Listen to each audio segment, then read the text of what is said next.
ustedes queráis empezar. Antes que nada, buenas tardes.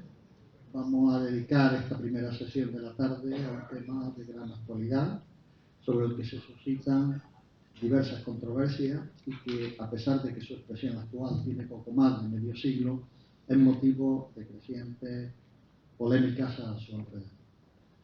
Trataremos de realizar una sucinta aproximación sobre su contenido, su alcance y las implicaciones, riesgos y oportunidades que suscita. Y desde luego trataremos de apuntar cuanto hay de mito y de realidad en ese complejo mundo tecnológico que parece contaminar nuestras experiencias personales y sociales sin revisión posible, y cuyo alcance para nuestra sociedad presente y futura genera no pocas dudas e incertidumbre. De las 4 personas que estamos en esta mesa, 2, Belén y yo mismo, no necesitamos presentación alguna. Las otras 2 son quienes nos ayudarán a esta aproximación que pretendemos hoy, y a su magisterio e inteligencia humana, desde luego, nos confiamos. A ambas agradecemos su presencia, su pronta respuesta a nuestra solicitud y la disculpa por la premura con la que nos pusimos en contacto con ellos. Bien, se trata de, aquí a mi izquierda, Carles Sierra. Bienvenido. Es profesor de investigación y director del Instituto de Investigación en Inteligencia Artificial del Consejo Superior de Investigaciones Científicas, radicado en el área de Barcelona. Ha participado en más de 40 proyectos de investigación financiados por la Unión Europea, recibiendo el premio de investigación de agente autónomo ACM-SIGAI en 2019. También ha trabajado previamente en diferentes universidades del Reino Unido y de Australia. Su investigación se centra en los sistemas inteligentes distribuidos y en las tecnologías del acuerdo, es decir, en cómo interactúan los agentes y cómo diseñar marcos para la interacción de estos. Fue editor de la revista Journal of Autonomous Agents and Multi-Agent Systems y ha sido o es miembro del comité editorial de la más prestigiosa revista de inteligencia artificial. Actualmente es presidente de AI, es decir, la Asociación Europea de Inteligencia Artificial, y asimismo es profesor adjunto de la Western Sydney University en Australia, a la vez que profesor de diferentes programas de máster internacional. A mi derecha, en el extremo de la mesa, está Alicia Troncoso. Es catedrática de la Universidad Pablo de Olavide y presidenta de la Asociación Española para la Inteligencia Artificial. Su trayectoria investigadora ha merecido diversos reconocimientos, desde el de su doctorado, que recibió el premio a la mejor labor investigadora de la Universidad de Andaluza de la Fundación Endesa, hasta los premios Roma y La ONU. Completó su formación postdoctoral en varias universidades de Estados Unidos. Entre 2009 y 2020 ha sido vicerrectora de Tecnologías de la Información. Es miembro de diversos comités científicos y del consejo editorial de diversas revistas de impacto en editoriales de prestigio. Y desde 2016 es evaluadora de proyectos de investigación en la Agencia Estatal de Investigación.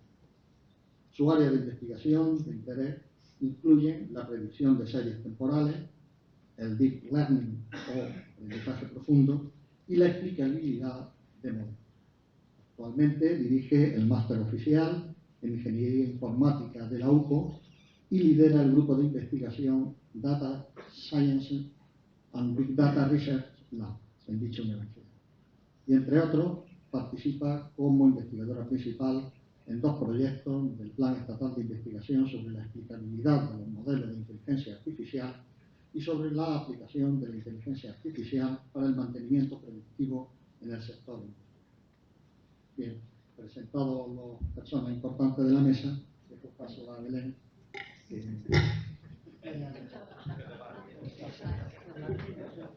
En calidad, igual os represento a más de una de las personas que estáis aquí, en calidad de auténtica ignorante de este asunto, ¿no? Bueno, cuando nos propusimos la mesa con estas personas maravillosas, el primer reto era cómo moderar esta mesa con estas personas y su abrumador currículum a esta hora, para vosotros y vosotras. Entonces yo, que no entiendo nada de esto, pero que me divierte jugar, me fui a la inteligencia artificial. Y le pregunté que cómo podía modelar esta mesa. Vamos a jugar, ¿vale? Entonces, bueno, voy a dar, que yo le suelo llamar Brad, de Brad Pitt, porque me ayuda a personalizarlo cuando le hago preguntas. Hola, quiero moderar un diálogo entre Alicia Troncoso y Carles Sierra. ¿Me está escuchando? Hola, quiero moderar un diálogo entre Alicia Troncoso y Carles Sierra sobre inteligencia artificial, de 1 hora de duración. Va dirigido a personas de 25 a 50 años de una organización no gubernamental. ¿Qué preguntas puedo formularles para hacer algo ameno y divulgativo?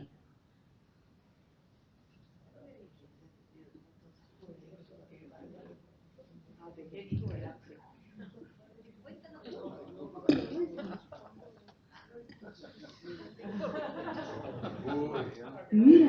Edita. Ya me he puesto Alicia a Troncoso. Y Copia el texto.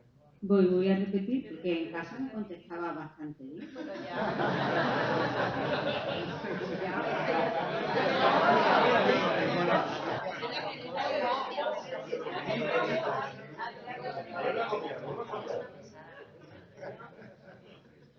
Lo voy a copiar, pero no lo voy a copiar.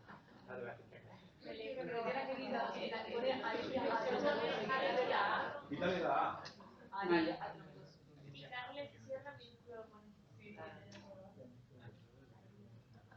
Una S mayúscula igual.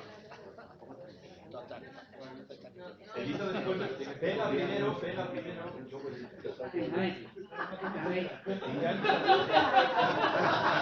Que estoy haciendo una demostración fidedigna. Pega el texto primero y antes de darle la fecha, edítalo.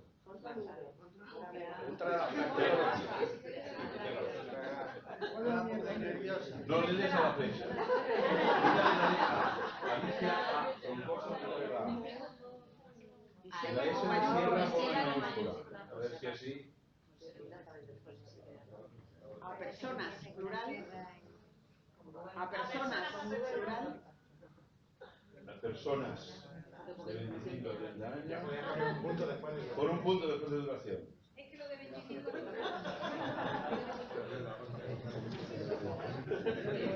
Que es de filología, ¿verdad? A ver qué pasa. ¿Probamos?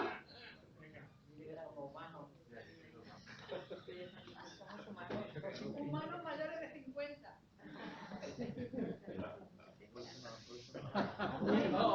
Oye, vete a echar GPT a ver qué te dice. No, voy a leer lo que me contó en casa, ¿vale?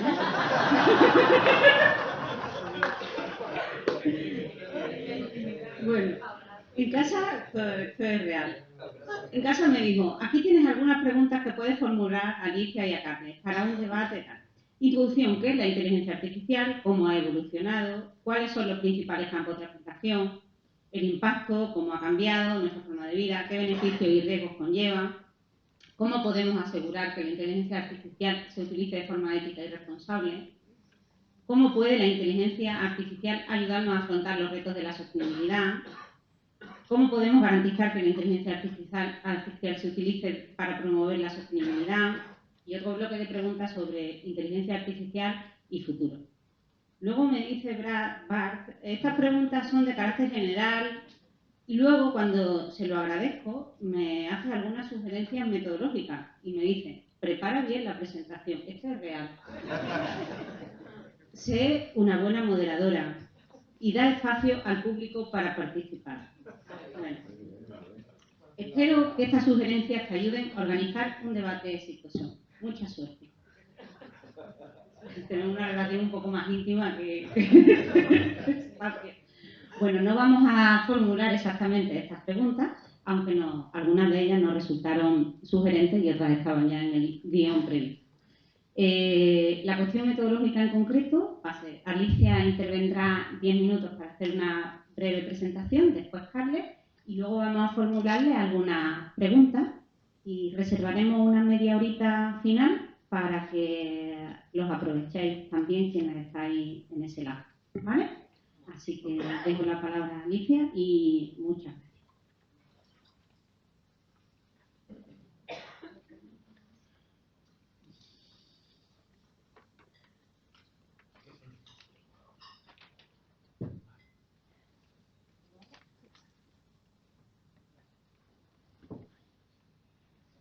Bueno, buenas tardes.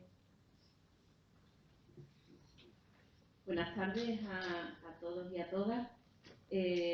Como habéis visto, no es tan inteligente, que en vez de A troncoso hay que poner solo troncoso, porque cualquier persona que le hagas esa pregunta, aunque le metas esa A por medio, sabría contestar. Entonces, bueno, ya estamos viendo que ese miedo a sustituirnos es relativo, ¿no? Bueno, agradecer primero la invitación a participar en estos encuentros. No se lo he puesto fácil a Belén, quiero que lo sepáis, que ha estado detrás de mí mucho tiempo. No se lo he puesto nada fácil, pero bueno, al final he conseguido encajar mi agenda y mi vida para poder estar aquí con vosotros. Bueno, entonces yo quería algo muy general, que es la inteligencia artificial, que es lo primero que nos tenemos que plantear, ¿no? Para entender qué es la inteligencia artificial. Entonces, bueno, pues la inteligencia artificial, como su nombre indica, es la inteligencia que tienen las máquinas. Y una máquina es algo entendido a grandes rasgos. Una máquina puede ser una cortadora de césped, una aspiradora, un ordenador, un móvil, pero puede ser cualquier máquina. Puede ser un tractor, puede ser un coche, cualquier máquina, digamos, ¿no? Entendiéndola en términos amplios.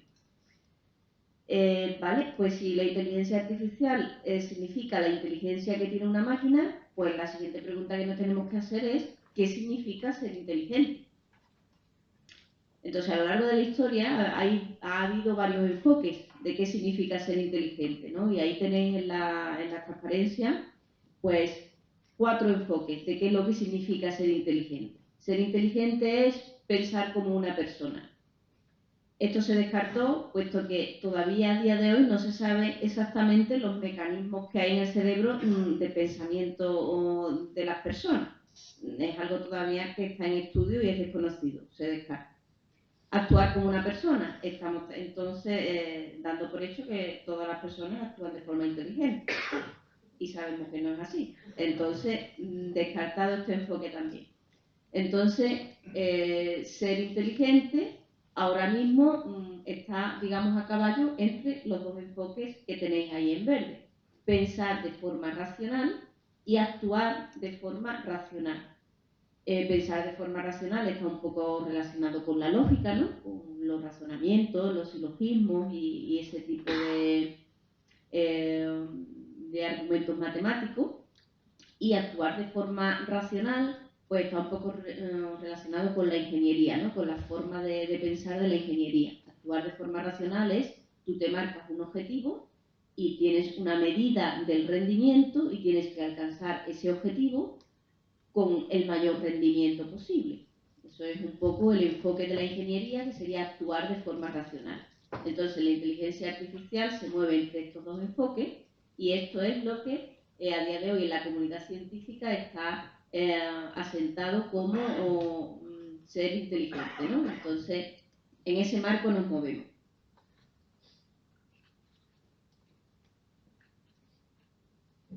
Bueno, pues aquí aparece Alan Turing, que bueno, es una persona importante en la historia de la inteligencia artificial. Ya hubo una película, pues no sé si hace 10 años así, Enigma, que era la vida de Alan Turing.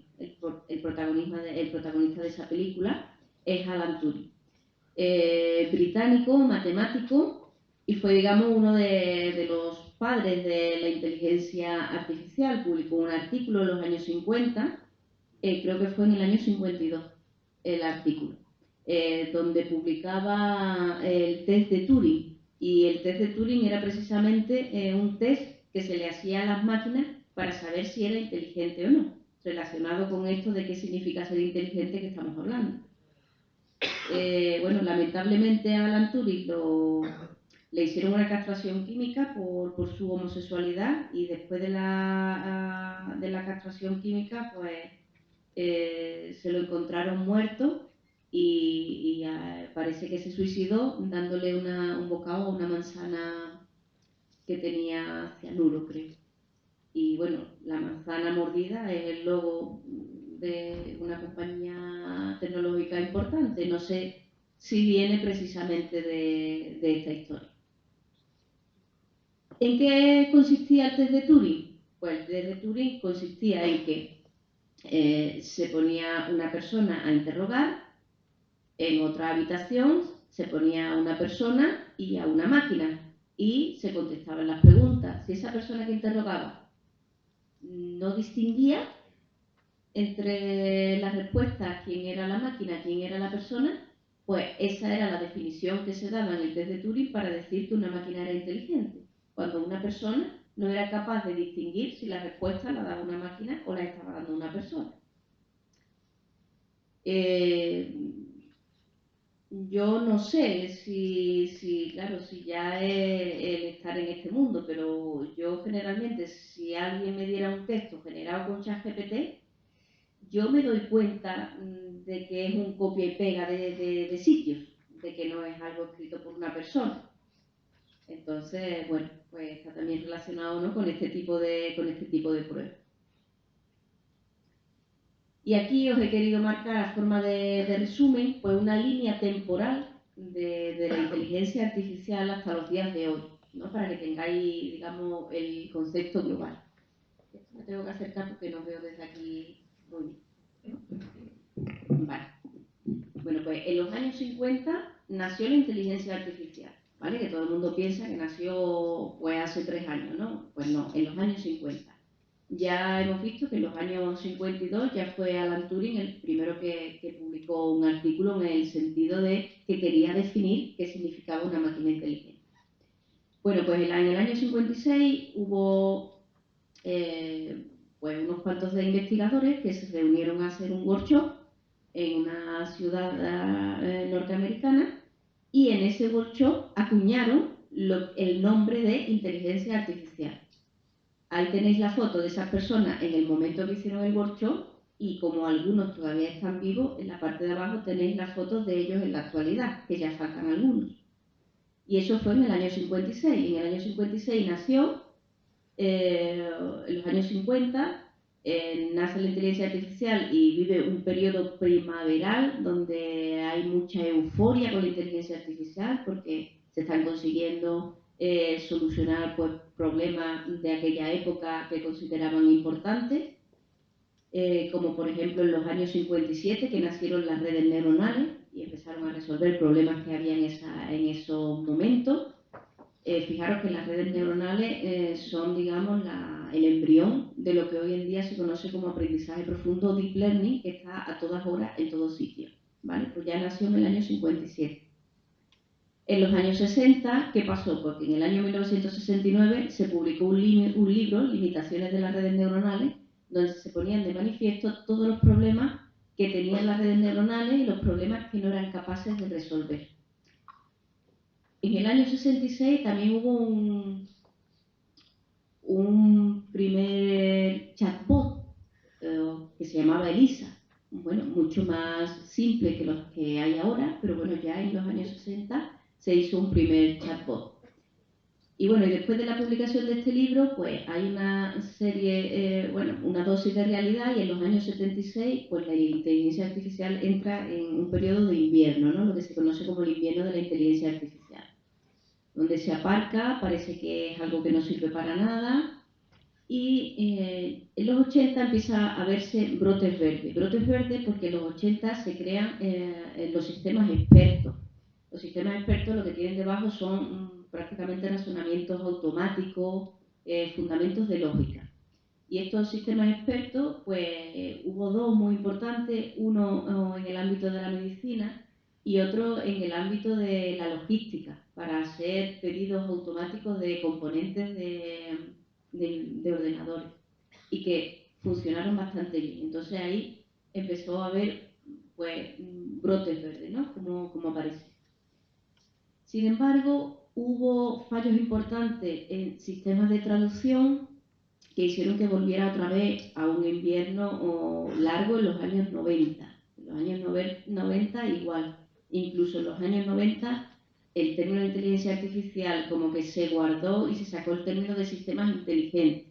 Las asignaturas en las carreras que se llamaban inteligencia artificial se cambiaron por el nombre de sistemas inteligentes, ¿no? Era como una palabra maldita. En el año 97 hubo un hito importante, que es que IBM, el ordenador Deep Blue de IBM, juega partidas de ajedrez contra Kasparov, el campeón del mundo, y le gana a Kasparov. Creo que jugaron 5 partidas y ganaron 3 ganó Deep Blue y 2 Kasparov.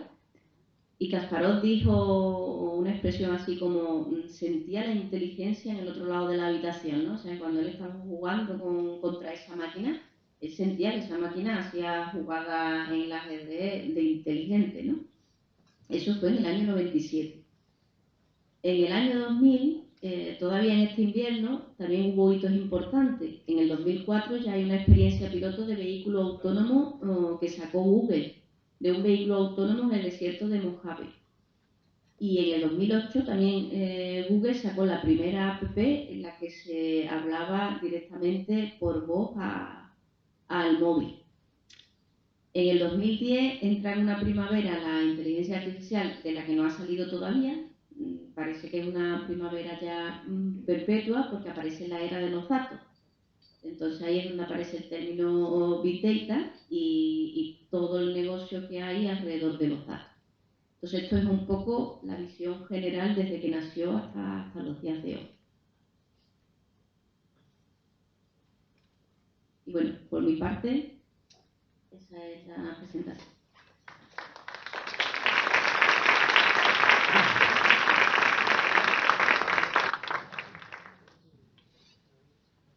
¿Sí? Se me oye, perfecto. Bueno, yo voy a discrepar un poco. La inteligencia artificial no empieza en el año 50, empieza en el siglo XIII. Con Ramón Llull. Yo os recomiendo mucho que sigáis a este personaje porque fue un individuo muy curioso, ¿no? En aquella época. Y él se imaginó un sistema que denominó Ars Magna. Y era básicamente un sistema de razonamiento automático. Él tenía unas ruedecitas con una cuerda. Era una máquina un poco primitiva, hay que reconocerlo, ¿no? Pero que encaraba una serie de números, perdón, de letras, y con ayuda de unas tablas era capaz de generar hipótesis y de construir pruebas de manera automática. Él fue seguramente de las primeras personas que pensó que esta capacidad cognitiva de los humanos, que es el razonar, se pudiera automatizar. Entonces yo pienso que vale la pena reivindicar un poco la figura de Ramón Llull, que a veces lo olvidamos, ¿no? Este mallorquí pues tan interesante. Yo si algún día que estéis aburridos, investigad un poco sobre esto. Era un monje, ¿no? Era un monje. Bueno, él era un cortesano, él era muy amigo de Jaume II, que era el hijo de Jaume I, que conquistaron la Mallorca, ¿no? Y era muy amigo de él, se dedicaba a tocar el laúd y a hacer pues, poemas de amor escritos en provenzal y hacía... Pero llegó un momento que tuvo unas revelaciones. De Ramón Llull podría pasarme una hora, o sea que mejor no me incites. Pero sí, al final se convierte y hace una especie de subasta entre los dominicos y los franciscanos, a ver quién le daba más, ¿no? ¿Quién me va a proteger más mi obra, mis libros? En aquella época no es como ahora que lo tienes en el cloud, ¿no? Los libros los tenían a mano, ¿no? Pues él tenía un amigo judío en Génova que le guardaba una copia de todos sus libros, pero luego los dominicos le prometieron que le guardarían una copia aquello bajo 15 llaves, ¿no? Entonces esto para él era importante. Bueno, es igual. Eso era un apunte. Me pongo un contemporizador. Vale. Me he visto 10 minutos, ¿no? Bueno, a ver, me pedían que hablara un poco sobre ética e inteligencia artificial. El tema da para mucho, ¿no? El tema es que cuando hacemos ingeniería, claro, tenemos que los sistemas que construimos funcionen bien, pero que no vayan contra los principios de nuestra sociedad. De alguna manera, que se alineen con cómo pensamos, qué es lo que queremos. Y esto se hace siempre en toda la ingeniería, ¿no? Una máquina que no mate a las personas, ¿no? El análisis de riesgo. Por ejemplo, hay metros que son autónomos porque los ingenieros pueden construirlos de manera con unas protecciones, unas puertas. El riesgo de que ese metro autónomo provoque un daño a una persona es muy pequeño, es negligible, ¿no? Por lo tanto, se autoriza que ese metro funcione de manera autónoma. Si tenemos un tranvía, por otro lado, la cosa ya es más chunga, porque el entorno no está tan controlado como en el caso de un metro, por lo tanto se puede meter un crío, una pelota, Entonces lo que permiten es que el tranvía sea automático, en este sentido, pero con una persona que pueda reaccionar a tiempo, que cuando se meta un crío frenar, si el sistema automático no funciona. Y en cambio, pues con los coches, ahora, y esto es un tema que a lo mejor saldrá, ¿no? Es decir, si las empresas de inteligencia artificial son suficientemente responsables. Yo creo que no lo son. Pero, por ejemplo, el tema de los coches autónomos, que es un tema que, pues, como todos sabéis, Apple, de hecho, ha retrasado 2 años. Había dicho el 2024 tendría el coche autónomo, lo ha retrasado 26. San Francisco ha puesto un litigio contra California, porque lo que parecía, los coches autónomos que están autorizados en California, los robotaxis, ¿no? Que funcionan de 10 de la noche a 6 de la mañana. Bueno, estos robotaxis pues han tenido más problemas de los que en principio los fabricantes pensaban, ¿no? Y San Francisco, la ciudad de San Francisco, como no tiene autonomía para decidir sobre esto, ha puesto una demanda contra el Estado de California, el alcalde diciendo que no quiero esos coches en mi ciudad, ¿no? Entonces está un poco la reña sobre este tema. Por tanto, el diseño de sistemas normalmente hay que hacerlo siempre con los principios éticos sentados al lado, ¿no? Es decir, cuando uno diseña un autobús en Alabama en el año 50, pues pone negros atrás, ¿no? Pone ese cartel. Eso lo hace pues un ingeniero, alguien que diseña aquello. Son los valores de aquella época que ahora detestamos, ¿no? Por lo tanto, en la mesa del diseñador tienen que estar los valores, los principios éticos de la sociedad en la que una tecnología se va a incorporar. Y esto es lo que normalmente en inteligencia artificial se denomina value sensitive design, o sea, el diseño sensible a los valores. Es el ingeniero que sabe cuáles son los valores y que implementa los sistemas respetándolos, ¿no? Esto es una aproximación. Hay otra que a mí me parece que es la más interesante y la más difícil, pero que la vamos a necesitar si queremos tener autonomía. Porque una cosa es el del tranvía, ¿no? El sistema está ahí, pero hay una supervisión del humano. Pero si queremos un sistema que sea totalmente autónomo, que tome decisiones sin que el humano esté interviniendo en ellas, pues ahí tenemos un problema, porque estos sistemas se van a encontrar con situaciones no previstas y van a necesitar estar dotados de la capacidad de razonar en función de los valores.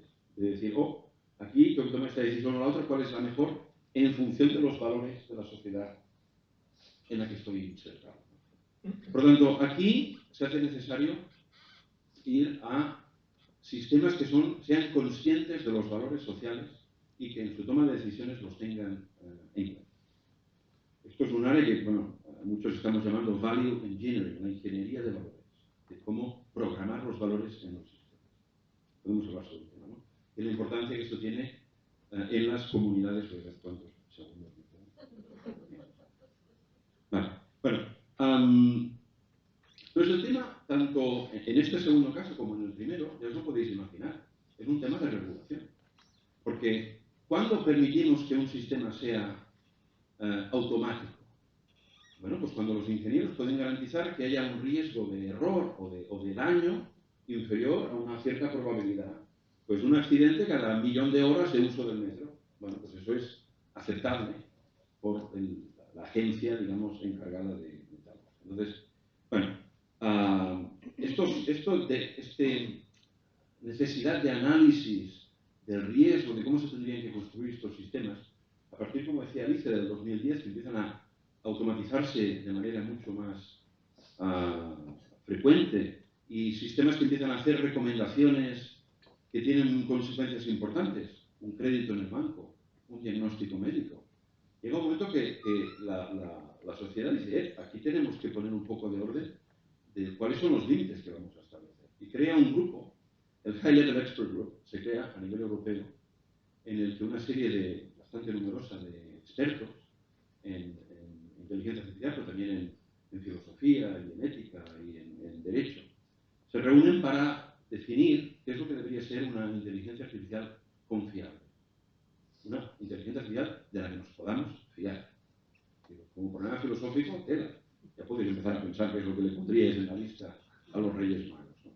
Ellos llegan a siete elementos, 7 criterios, que de alguna manera una inteligencia artificial responsable debería respetar. Uno es la agencia, el hecho de que los humanos decidan o participen en las decisiones de los sistemas de la inteligencia artificial. Tienen que respetar la autonomía humana, es decir, no puede ser un sistema que limite la autonomía de los humanos. Esto ya es conocido en los principios éticos en medicina de hace siglos, yo diría, ¿no? La beneficencia, un médico tiene que hacer cosas que beneficien al enfermo. La no maleficencia, es decir, no puedo dañar al enfermo. La autonomía, yo tengo que respetar la autonomía del enfermo, que tome sus decisiones, ¿de acuerdo? Y la justicia, fairness, es decir, de que la decisión pues, sea justa, no solo que no solo sea útil para esta persona, sino que sea justa para la mayoría. En la época de la pandemia, todo esto se volvió a vivir con crudeza, digamos, este concepto de justicia, ¿no? De quién podía recibir un respirador y quién no. Y cómo se trataban los que eran crónicos de los que no eran crónicos. ¿Me quedan 5 minutos? Sí, sí. Vale. No, 3 minutos. Bueno, es igual. La agencia es un tema, bueno, supervisión humana. La robustez y la seguridad. Es decir, queremos sistemas que sean fiables, que no nos provoquen daño a los humanos, ¿no? La privacidad, que respeten la privacidad de nuestros datos, que nuestra vida no se convierta en un objeto, digamos, de comercio sin nuestro consentimiento. Y la gobernanza de los datos, en el sentido de la calidad de los datos, de exigir que los datos con los que se entrenen estos sistemas pues tengan la calidad que corresponde, necesaria para que no haya sesgos, que no haya este tipo de problemas. La transparencia, es decir, que sepamos cómo se construyen estos sistemas, ¿vale? Y que tengan, por ejemplo, capacidad de explicabilidad. Lo estoy simplificando todo, ¿no? Porque me acabo solo bien, ¿no? Pues la capacidad que tienen que tener estos sistemas de explicarse, ¿no? De por qué toman o hacen o recomiendan una determinada acción, ¿no? Tiene que respetar la diversidad. Lo que no podemos es decir, como los autobuses de los años 50 en Estados Unidos, los negros atrás, ¿no? Que tenemos que tener sistemas que sean inclusivos, que no discriminen en ninguna forma, ¿no? Que no haya sesgos y que respeten los principios sociales y el entorno. El principio número 6. Podemos hablar mucho del impacto social de estos sistemas, ¿no? Y finalmente la accountability, es decir, que los sistemas sean accountable. ¿Qué quiere decir? Que podamos hacer un análisis de cómo han funcionado y podamos decidir si lo han hecho bien o lo han hecho mal. Que no podemos tener una caja negra ahí y que ni tan siquiera sepamos, por ejemplo, lo que han decidido o lo que han dejado de decidir los sistemas. Este trabajo que se completó en el 2019, que fue un trabajo muy importante, y yo creo que en Europa fue el primer sitio. Se había hecho alguna cosa Canadá, pero fue el primer sitio donde se hizo esto un poco más en serio. Esto inspiró lo que este año pasado se ha aprobado en el Parlamento Europeo, que es la Ley de Regulación de la Inteligencia Artificial. Y si uno se mira lo que esa ley tiene, bebe directamente de estos principios que os he comentado muy superficialmente de lo que sería una inteligencia artificial responsable. El capítulo 2 de la ley básicamente va detallando qué es lo que tienen que hacer las empresas, los proveedores, los que construyen estos sistemas, qué es lo que tienen que hacer respecto de una serie de criterios que básicamente son los que os he comentado. Para acabar en mis 24 últimos segundos, se hizo una carta que yo firmé en marzo del año pasado, pidiendo un poco una moratoria en la abertura, digamos, de estos sistemas. Lo que ha ocurrido durante el año pasado, yo creo, es que las empresas han puesto en disposición, han puesto en el mercado, podríamos decir, sistemas que no estaban suficientemente verificados. Ya no sé, ya me callo. Y esto, pues, bueno, yo pienso que merece una reflexión por parte de todos de cuál es la responsabilidad que tienen que tener las empresas y cuál tiene que ser el control de los poderes públicos sobre lo que estas empresas ponen en el mercado. Y aquí me callo. Parece que lo vamos a echar.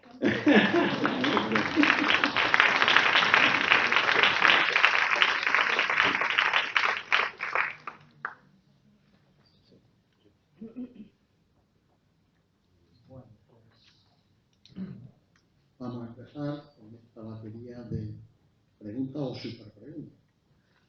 En primer lugar, para Alicia, bueno, como ya nos ha introducido en algunas cuestiones, pasamos directamente. ¿Qué diferencia hay o qué diferencia la inteligencia humana de la inteligencia artificial? Y luego, además, como se ha comentado anteriormente, es una cierta mitología alrededor de la inteligencia artificial, en el sentido de que estemos desarrollando una tecnología que pueda derivar en autónoma, librarse de la tutela humana y volverse contra sus propios creadores, a semejanza de Cronos, que volviéndose contra su progenitor, Urano, lo derrotó y pasó a gobernar el mundo. No diré cómo. ¿Qué nos puede decir al respecto? Bueno, pues en cuanto a qué diferencia hay entre la inteligencia humana y las inteligencias artificiales, ya ha salido un primer ejemplo con lo de Brad Pitt, de si le metías la A o no le metías la A, eso puede hacer que te entienda o no te entienda, ¿vale? Ese es el primer ejemplo. Y luego voy a poner otro ejemplo de una inteligencia humana de 1 año y medio, ¿vale? Para que podáis vosotros mismos responder qué diferencia hay entre la inteligencia humana y la inteligencia artificial. Bueno, la inteligencia humana de 1 año y medio se llama Lucas y es mi hijo.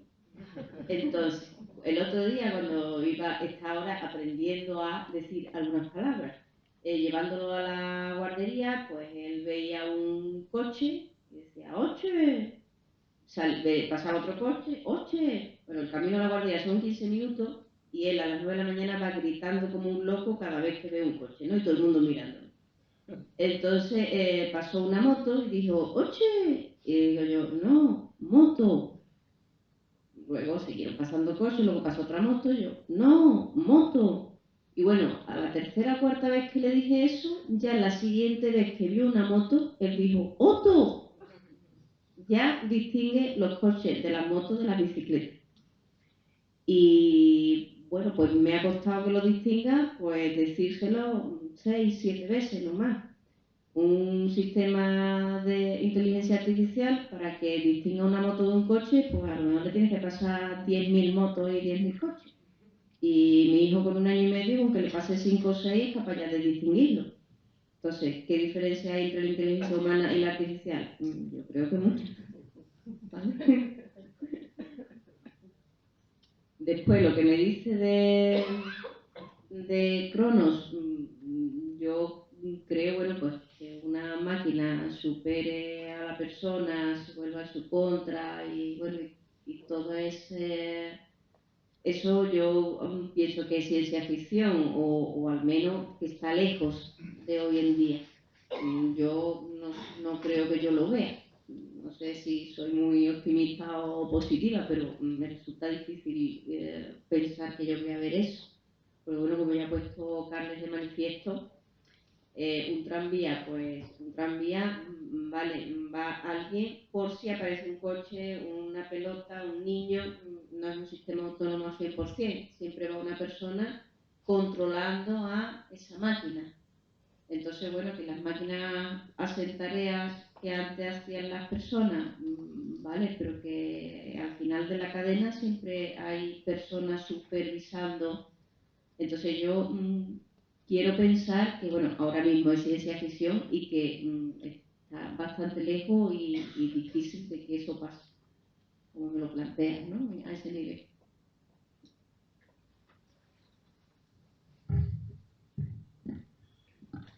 Una pregunta bien sencilla, Carles. Más allá de lo que decía antes Alicia, de que le cantaba cuando identifica algo que viene directamente de inteligencia artificial, ¿no? ¿Cómo la identificamos en nuestra vida cotidiana? ¿Dónde está presente? ¿En estas actividades como más diarias o habituales, sean personales, colectivas, profesionales, privadas? Sí, ¿puedo hacer un apunte a la pregunta anterior? Claro. ¿Me dejáis? No, porque es un tema... Es un tema muy interesante porque siempre tenemos esta visión, como diríamos, homocéntrica, ¿no? ¿En qué parece a la humana? Parece que los humanos seamos la leche.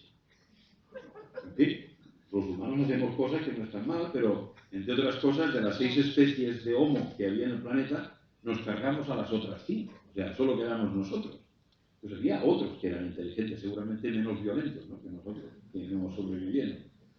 Y luego que hay otras inteligencias. No digo que la inteligencia de un gorila o de un chimpancé, pues, bueno, pues inferior, no sé si aquí se puede hablar de superior o inferior, pero bueno, muestran elementos de inteligencia que son muy respetables, ¿no? Por tanto, lo que yo siempre digo es que quitémonos un poco de encima la idea de que todo tiene que ser parecerse a los humanos, y que si algo no se parece a los humanos es una porquería.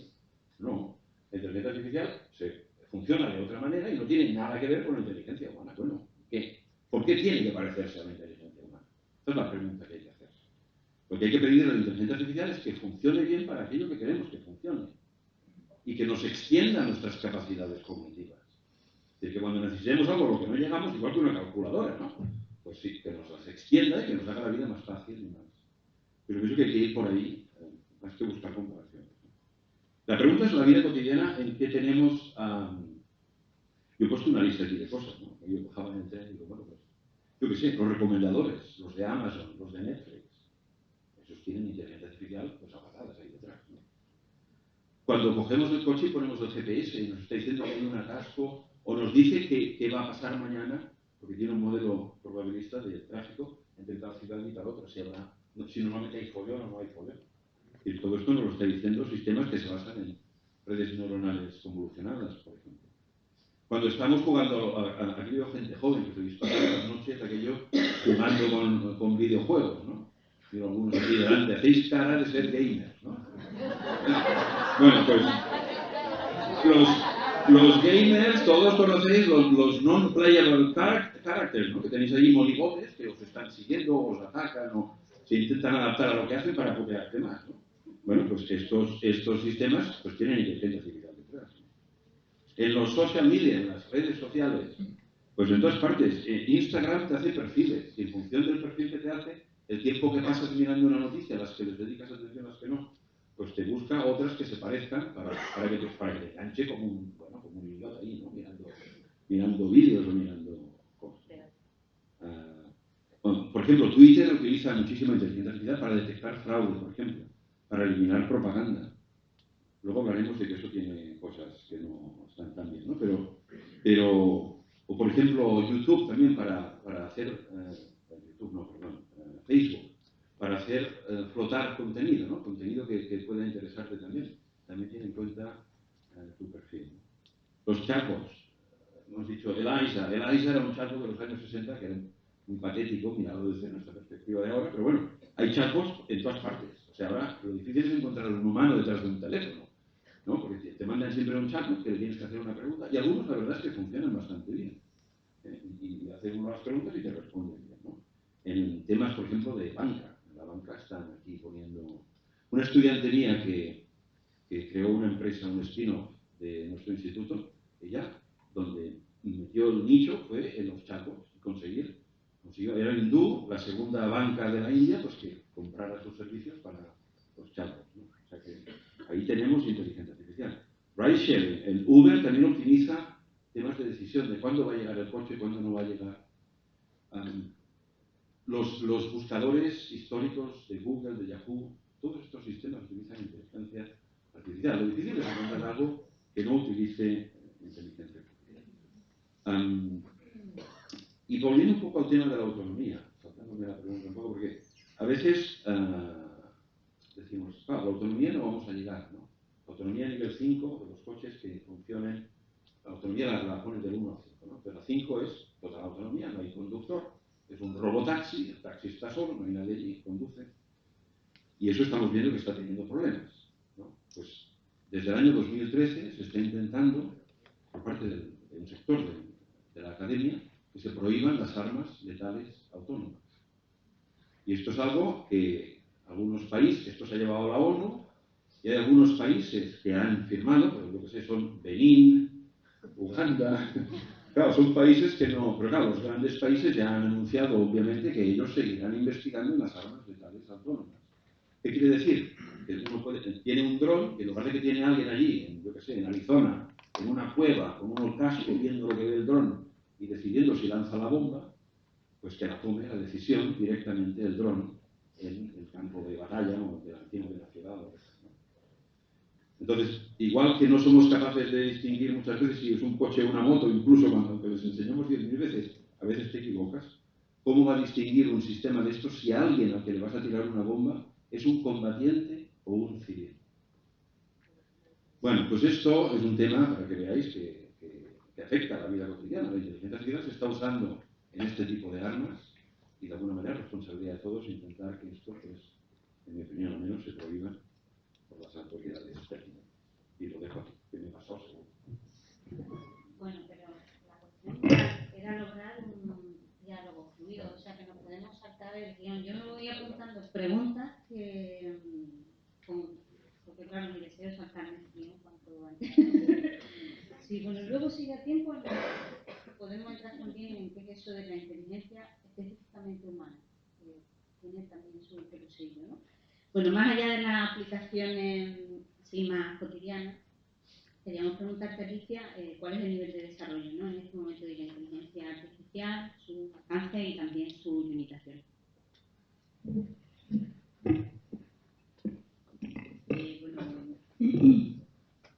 en los últimos años, ¿no?, el desarrollo de la inteligencia artificial ha sido brutal, ¿no? Brutal sobre todo pues porque ha habido una acompañado, ¿no?, y gracias a que ha habido un desarrollo del hardware de computación. Entonces, algoritmos que ya existían pues de los años 50, 60 con redes neuronales, pues eran algoritmos que no tenían la capacidad que se tiene ahora, porque antes la capacidad de cómputo que hay ahora no se tenía. O sea, ahora mismo un móvil pues tiene más capacidad de cómputo que a lo mejor un ordenador de hace 20 años. Entonces eso ha hecho que la inteligencia artificial, pues algoritmos que ya las semillas estaban desde hace muchos años, ahora sean capaces de resolver cosas, aplicaciones que antes eran incapaces, ¿no? Entonces eso ha hecho que la inteligencia artificial empiece, digamos, a tocarla o a notarla, ¿no?, todos los usuarios y la sociedad, y bueno, y que haya avanzado pues a ese ritmo tan vertiginoso, ¿no?, que da miedo. Y bueno, y también hemos visto un desarrollo muy amplio en la inteligencia artificial relacionada con los modelos de lenguaje. Lo mismo que el impacto que ha tenido pues el ChatGPT, ¿no? Entonces, en lo que es modelos de lenguaje, ahí también ha tenido un avance muy importante, ¿no? Estamos, digamos, en la era de las aplicaciones, ¿no?, de ver la capacidad que tienen los algoritmos de inteligencia artificial para resolver problemas reales y aplicaciones, ¿no? Y perdón, limitaciones que tiene, digamos, ahora mismo. Bueno, ahora mismo la inteligencia artificial está enfocada como no una inteligencia artificial generalista. O sea, no hay un sistema capaz de todo, ¿no?, como una persona que tiene muchas capacidades, ¿no?, sino es una inteligencia artificial específica, para tareas específicas, que es un poco también lo que ha dicho Carles. Te planteas un objetivo y construyes un sistema para que ese objetivo lo alcance de la mejor manera posible, aprendiendo mejor manera posible, definiendo eso pues de una forma pues con una medida de rendimiento. Entonces estamos ante una inteligencia artificial específica, es decir, yo construyo una máquina como la aspiradora para aspirar, pero si yo ahora a la aspiradora le digo ponme música, la aspiradora no me sabe poner música. Si yo a la Alexa le digo ponme música, me la pone, pero si le digo aspírame la casa, no sabe, ¿vale? O sea, entonces son tareas específicas y se construye el sistema inteligente para una tarea específica. No, o sea, hay una inteligencia concreta, particular, para tareas concretas y particulares. Eso podríamos resumir así a grandes rasgos, digamos, el enfoque y las limitaciones de hoy en día, ¿no?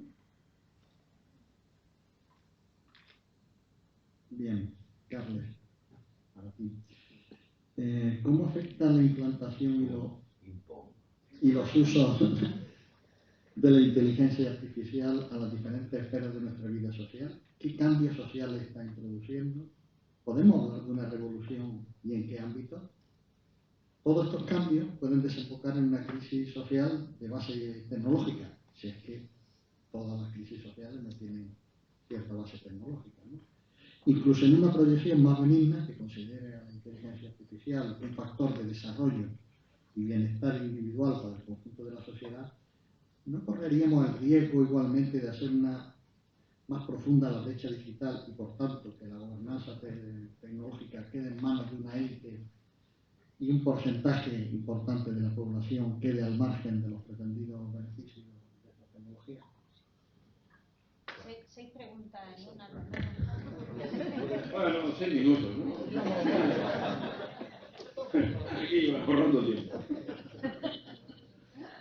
Bueno, a ver, sí, la inteligencia artificial, claro, es una nueva tecnología para muchos, ¿no? Que se la están percibiendo ahora de forma muy clara, ¿no? Yo creo que la teníamos todos entre manos, podríamos decirlo, seguramente desde la aparición de Internet, y ha ido creciendo, ¿no? Ahora la gente es seguramente más consciente. Pero no es la única tecnología que revolucionó la relación social, ¿no? En los años 40 la gente se reunía alrededor de la radio, se ponía la familia allí, ¿no? Pero oía la radio. ¡Oh, qué maravilla!, ¿no? Todos juntos allí, ¿no? Ahora a veces decimos, oye, qué bonito era aquello cuando todos miramos la televisión juntos, ¿no? En lugar de que cada uno esté en su habitación pues, con su ordenador o su... Seguramente a lo mejor hablando entre ellos, ¿no? Entonces, sí, yo creo que la inteligencia artificial, bueno, avanza en unos campos, a lo mejor retrocede en otros, pero modifica la relación social que tenemos. A veces para bien. Yo veo a mi suegra con el WhatsApp y digo, qué maravilla el WhatsApp. O sea, la posibilidad de que ella pueda estar interactuando con sus amigas, con sus amigos, con sus hijos, con sus nietos, desde su casa, que ella tiene una movilidad reducida. Pues dices, esto es absolutamente fabuloso, la posibilidad de hacer una videoconferencia. Yo creo que la tecnología puede dar grandes beneficios mejorando la interacción entre los humanos. Obviamente también tiene problemas de salud mental. Y es un poco lo que empezaba a apuntar antes, ¿no? De las decisiones en la mesa de diseño del ingeniero, ¿no? ¿Y qué es lo que hace ese ingeniero y a quién debería consultar? Pues claro, cuando en las redes sociales a un ingeniero de Palo Alto se le ocurrió, hostia, ¿por qué no ponemos un thumbs up y un thumbs down, ¿no? En los comentarios que haga la gente. Hostia, qué chulo, tal, esto va a funcionar muy bien, ¿no? Venga, va, implementémoslo, saquémoslo al mercado. Vale, perfecto, aparece esa funcionalidad. ¿Y qué ocurre con millones de adolescentes que hacen posts y que nadie les hace un thumbs up? Y que llegan a un estado de depresión porque se sienten, es así, ignorados por los amigos o ha provocado temas de salud mental. Y eso fue una decisión de diseño de alguien que confío que se haya arrepentido en su día, ¿no? Necesitamos un poco más de zen, que decimos ahí, ¿no? Un poco más de razonar las cosas, pensarlas bien. Yo creo que eso nos falta un poco. Sigo un poco avanzando. Otra cosa que yo creo que nos va a facilitar mucho la vida, la inteligencia artificial a nivel social, son las tecnologías de la lengua. Yo pienso que esto, y lo veremos dentro de pocos años, de que yo esté hablando aquí y este sistema haga que suene mi voz en chino con morphing, o sea, como si fuera yo quien hablara. Estoy en prototipos que funcionan la mar de bien y solo hace falta pues, que la cosa sea económicamente rentable para que esto funcione o que lo incorporemos en las redes de telecomunicación.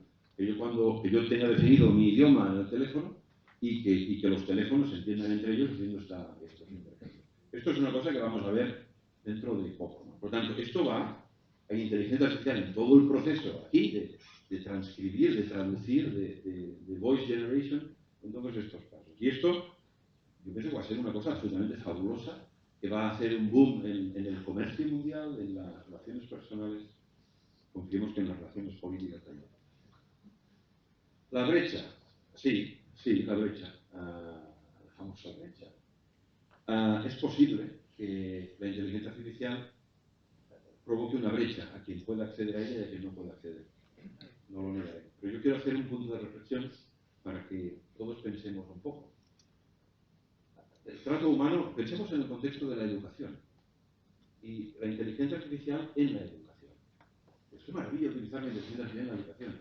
Sí, pero tener un profesor tiene grandes ventajas. A lo mejor la brecha digital aquí funciona al revés. Los ricos van a tener profesores y los pobres inteligencias artificiales. Entonces aquí hay que ir al tanto si la brecha digital la miramos en un sentido o en otro. ¿Vale? Yo como punto de reflexión lo dejo aquí. Que ya me...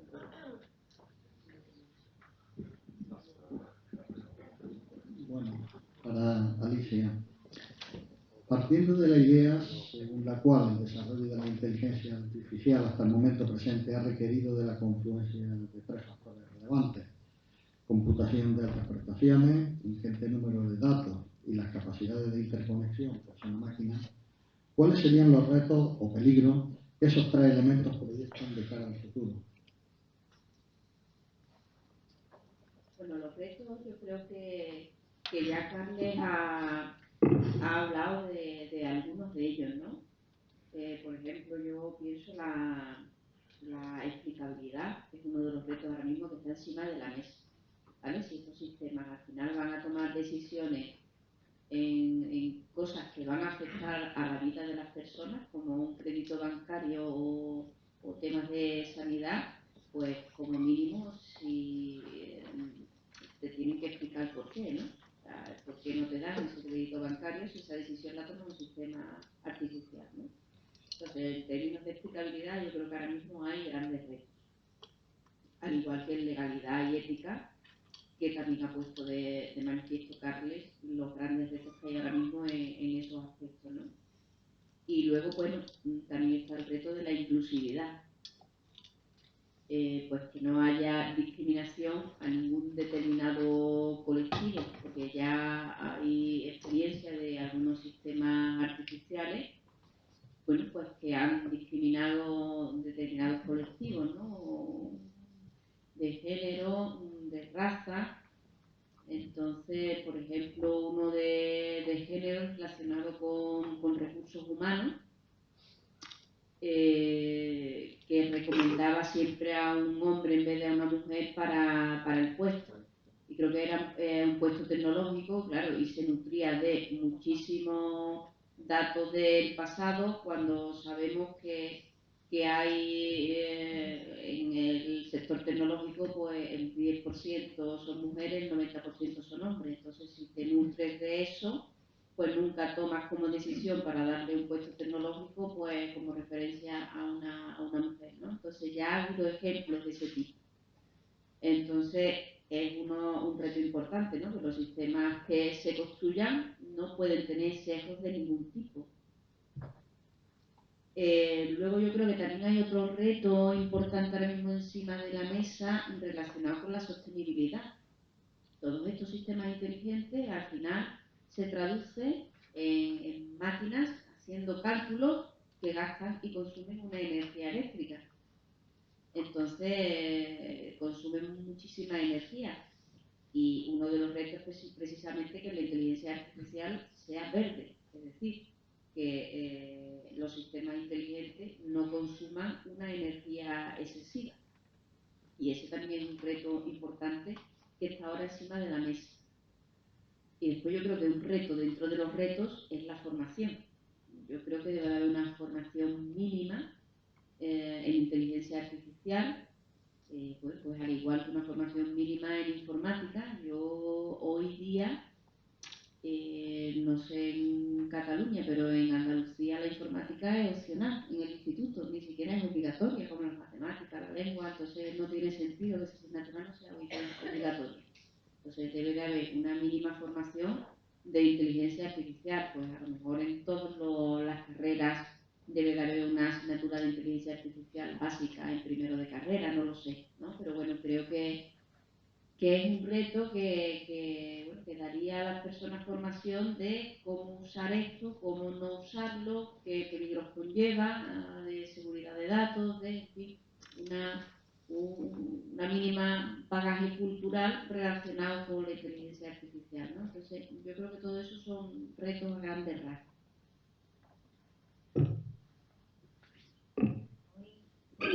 Carlos, ¿podrías saltar un poquito el Uy. A ver, no, sí. No, aprovechando alguna de las cosas que ha comentado Alicia. Sí, en relación a los problemas medioambientales, ¿no?, que plantea la computación de altas prestaciones, ¿no?, y también la escasez de materiales estratégicos necesarios, ¿no?, para el desarrollo de los sistemas. ¿Se puede extender un poquito? Bueno, le estaba preguntando a Alicia si se puede extender un poquito en relación a los retos medioambientales que plantea la inteligencia artificial, ¿no?, y en dos sentidos. Tanto los problemas, ¿no?, vinculados a la computación con altas prestaciones y el consumo de energía, pero también en sentido contrario, ¿no?, de cómo puede ayudarnos la inteligencia artificial a ayudar a afrontar los retos de sostenibilidad, ¿no?, cómo la podríamos utilizar de una manera positiva para reducir el impacto y cómo podemos garantizar o incorporar esos criterios, digamos, valores éticos en el terreno de la sostenibilidad que venimos comentando a lo largo de toda la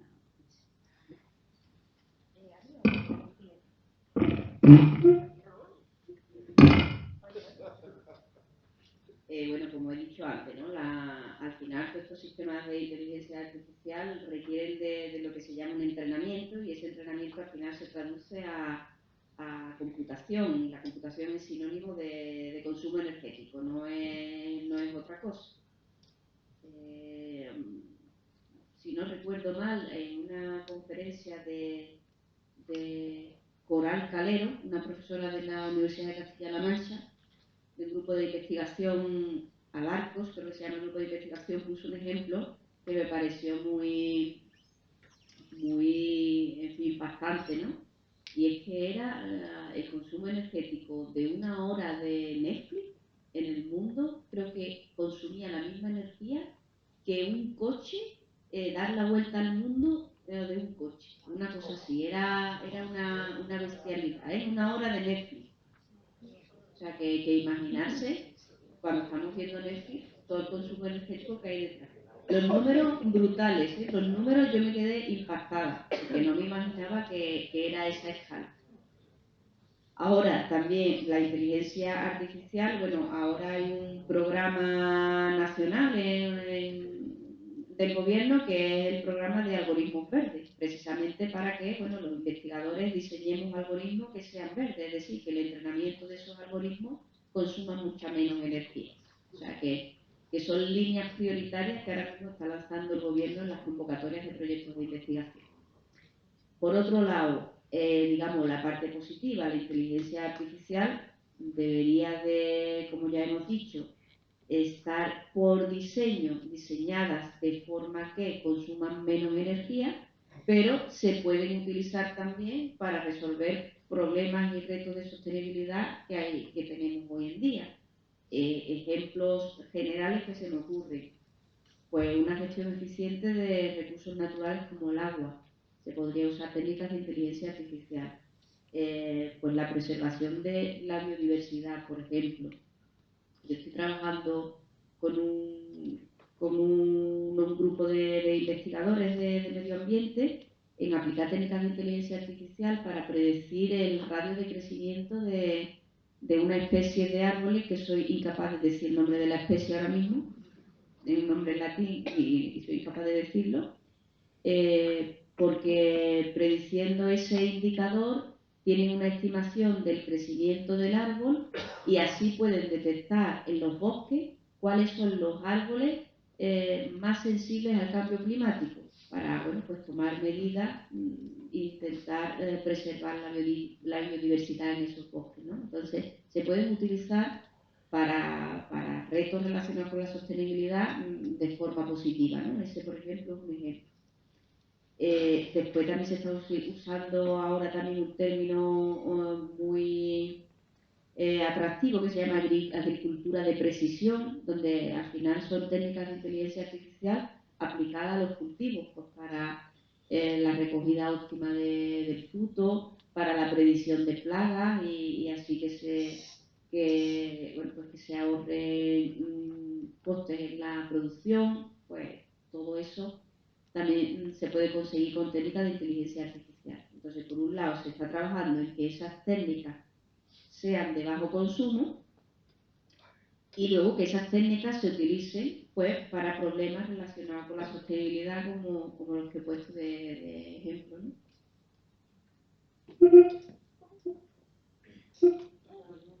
Del área de justicia climática tomando nota, ¿verdad? Bueno, otro asunto tampoco sencillo es el del manejo de datos, ¿no? Va para Carlos.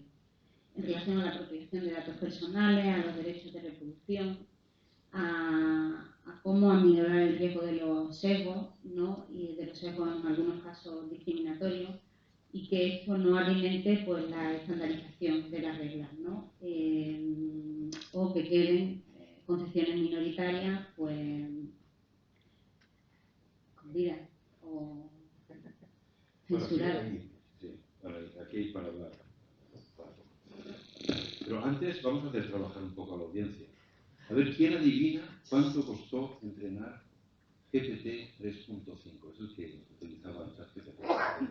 Poco. Alguien que se aproxime a la cantidad, la energía la medimos en kilovatios hora, ¿no? ¿Cuántos kilovatios hora costó GPT 3.5? ¿Alguna idea? ¿Eh? No. Bueno, no, tú di un número, a ver. ¿A alguien se le ocurrió algún número? ¿3 kilovatios hora? No.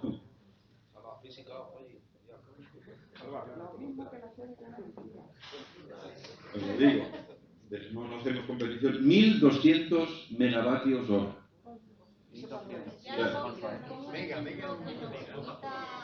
Esto es lo que costó, es decir, que entrenar estos modelos, es decir, tendréis que pedir hipotecar vuestra casa, digamos, para poder pagar un entrenamiento de uno de estos modelos. Es una barbaridad. Si multiplicáis eso por el precio del kilovatio hora, pues haced números.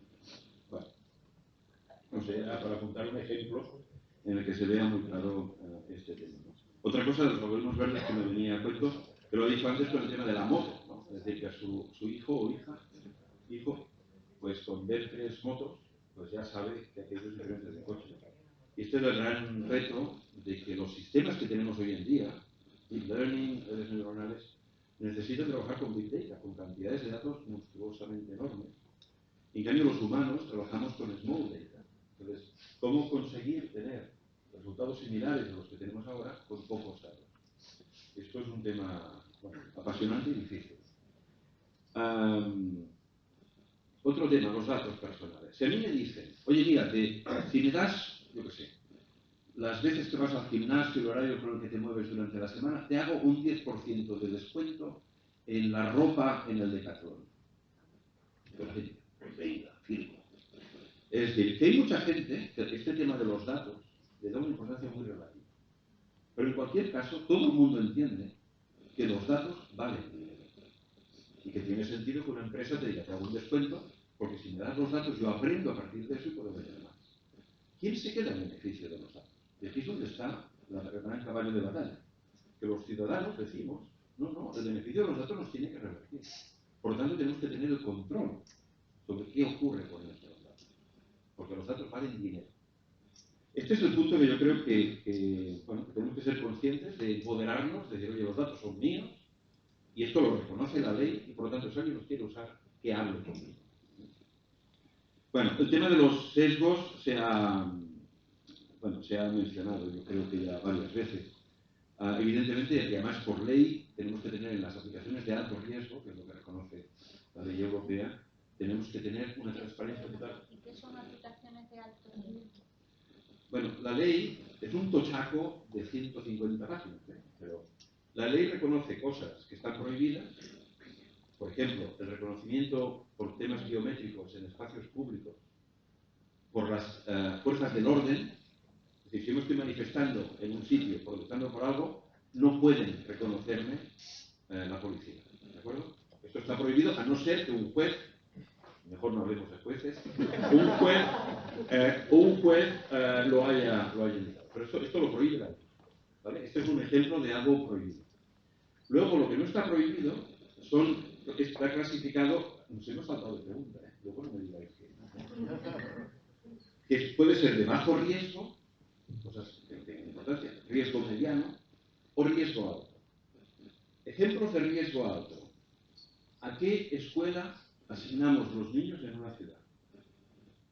Las familias que hacen un ranking de escuelas y tal, si un sistema de inteligencia artificial se utiliza para eso, eso se considera de alto riesgo.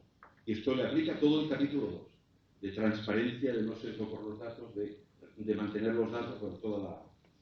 Otro tema, en educación también, evaluar a los alumnos de manera automática por una inteligencia artificial.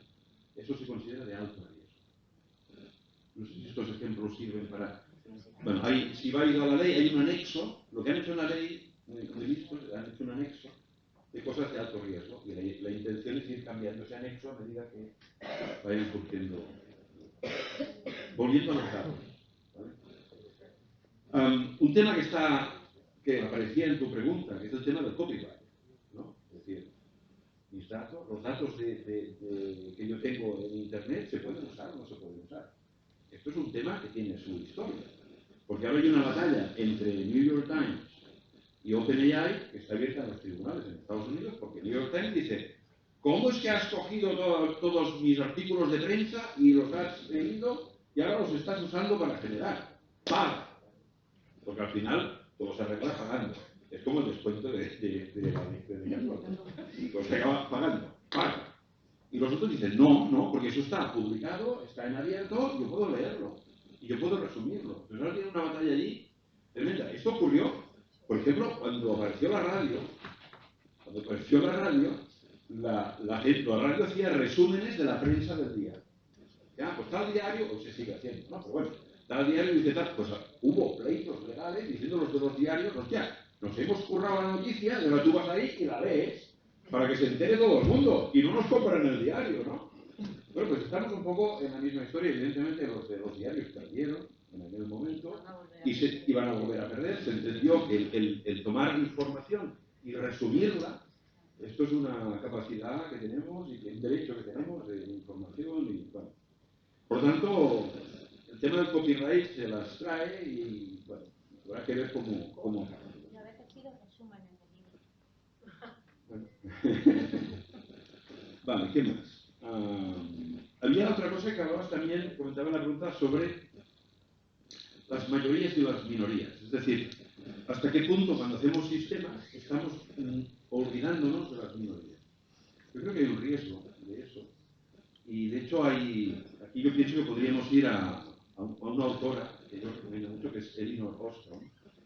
Hasta hace poco, a mí me parece que me pasó tengo que informarme, porque lo he dicho ya 3 veces. Era la única mujer premio Nobel de Economía. Y le dieron el premio Nobel de Economía por el estudio que hizo sobre las comunidades humanas. Cómo las comunidades humanas se organizaban, determinaban las normas de funcionamiento y eran sostenibles en el entorno y a lo largo de tiempo, de mucho tiempo, ¿no? Estudió, por ejemplo, no sé si conocéis, en Valencia hay una cosa que se llama el Tribunal de las Aguas, que es un mecanismo de autorregulación de los regantes, en los que los propios regantes deciden quiénes son los oficios, ¿no? Los responsables del tribunal, cómo se ponen las multas y cómo se autoorganizan y cuáles son las normas que rigen el riego y el uso de este recurso, ¿no? Estudió ese y estudió igual que ese más de 90 comunidades del mundo que llevaban siglos funcionando y funcionando bien. ¿Qué quiere decir? Elinor Ostrom dice: la manera de regularnos tiene que estar basada en nuestra comunidad más inmediata. Y por lo tanto, lo que yo creo que la inteligencia artificial puede ayudar es en ser capaces de adaptar las herramientas a las normas, los principios éticos, los valores de comunidades reducidas. De alguna manera decir: hey, la herramienta la vamos a usar en este contexto. Y por lo tanto adapta su funcionamiento a lo que nosotros necesitamos. Yo creo que hay una oportunidad muy grande ahí en que la inteligencia artificial ayude precisamente a respetar a las minorías y las maneras de hacer de estas.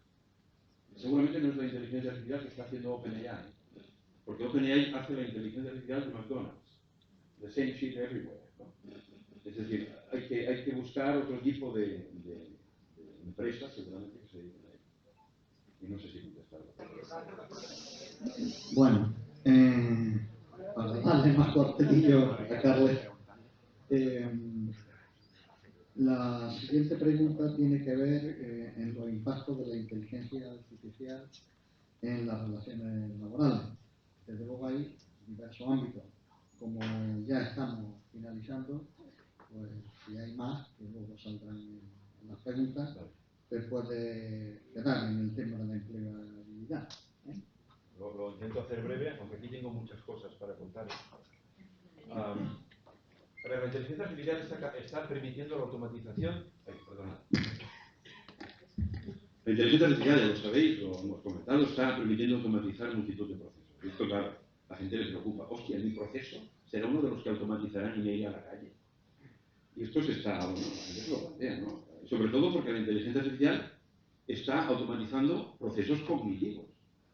Porque la ingeniería, hasta hace 25 años, sobre todo automatizaba procesos manuales.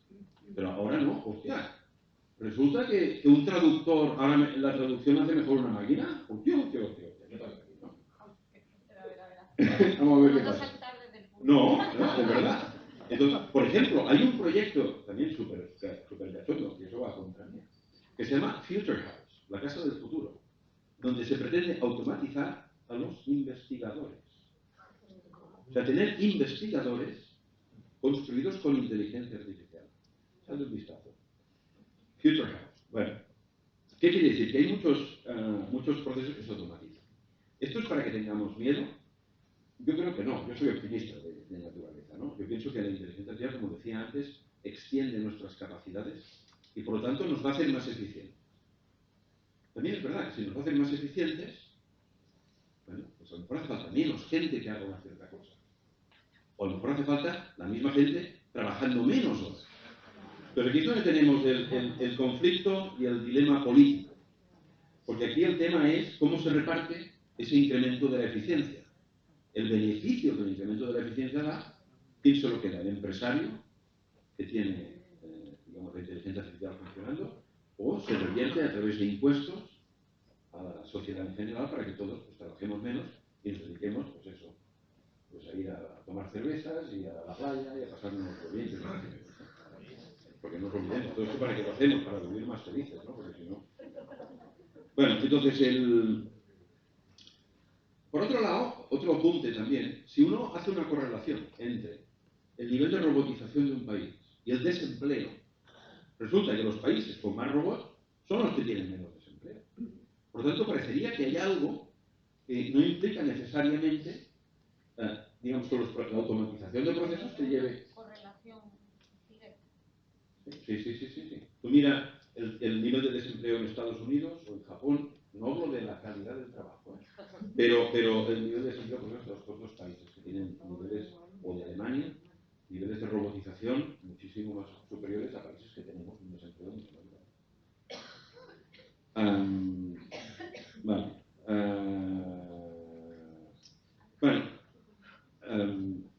¿Qué hace falta? Ha salido también. Necesitamos primero reciclarnos. Si estas capacidades cognitivas van a ser automatizadas, tenemos que empezar a entender cómo funciona la inteligencia artificial para usarla en nuestros trabajos, adaptar nuestros perfiles laborales a este herramienta. Por tanto, la inteligencia artificial hay que introducirla en la educación. Ha salido, antes lo comentaba Alicia, ¿no? De alguna manera, los planes de estudios, tanto de la enseñanza obligatoria, tienen que de alguna manera hacer ciudadanos críticos con el uso de la tecnología y entiendan cómo funciona y puedan decidir si un trabajo se tiene que automatizar o no. Porque no nos olvidemos, al final somos los humanos los que tenemos que decidir si un trabajo nos gusta hacerlo a nosotros, pues ¿para qué queremos que lo haga la máquina? Ahora, barrer lo odio, pues coño, la rumba, pues fantástico. Pero si hago una cosa que me gusta, pues no hace falta que lo automatice. Vale. Por otro lado, otro fenómeno también curioso, voy a salto de nada un poco aquí, es que la inteligencia artificial está, yo no diría esclavizando, pero prácticamente a miles y miles y miles de humanos. OpenAI tiene legiones de individuos que están metiendo parches y que están corrigiendo cosas y protegiendo contra las barbaridades que a veces estos sistemas hacen. Y pondré un ejemplo. Antes hablabas de, no recuerdo el ejemplo que has puesto, pero si tú en abril del 2023 le preguntabas a ChatGPT, dime, para ser un buen investigador, ¿cómo dirías, no, en qué casos dirías que alguien es un buen investigador teniendo en cuenta su género y su raza. Y el sistema, y dámelo en Python, un lenguaje de programación. Pues te genera un trocito de código en Python, que decía, bueno, utilizado JSON, que es una manera de representar los datos aquí, y el código decía literalmente, sí, el género es hombre y la raza es blanco, entonces sí, si no, no. Es decir, que tenías que ser hombre y blanco para ser un buen investigador. Evidentemente, si ahora lo preguntáis a ChatGPT, ya no lo hace. ¿Y por qué no lo hace? Pues porque se está corrigiendo constantemente. El discurso del odio se está evitando en estos sistemas porque, por ejemplo, OpenAI ha estado explotando a ciudadanos de Kenia durante meses que estaban leyendo discurso del odio y que estaban etiquetando ese discurso como discurso del odio, sin la necesaria protección psicológica de estos trabajadores y cobrando a $1,50 la hora para hacer estas anotaciones. Mientras la empresa intermediaria de California cobraba a $12 la hora. La corrección política. Exacto, y que eso, es decir, el OpenAI contrataba a la empresa de California que subcontrataba a gente en Kenia a $1. Entonces, bueno, esto es otro apunte que no va bien en la dirección de lo que querías en la pregunta, pero lo que quiero decir es que la inteligencia artificial de momento no está, no solo no quita trabajo, sino que da una cantidad de trabajo que flipa, ¿no? Bien, vamos con la última de la mesa. Aunque ya Carles ha indicado alguna iniciativa a nivel institucional europeo, la pregunta para ti, Alicia, es ¿qué otro ámbito puede haber donde se tomen iniciativas sobre la gobernanza de la inteligencia artificial? ¿En qué sentido? Bueno, la gobernanza de...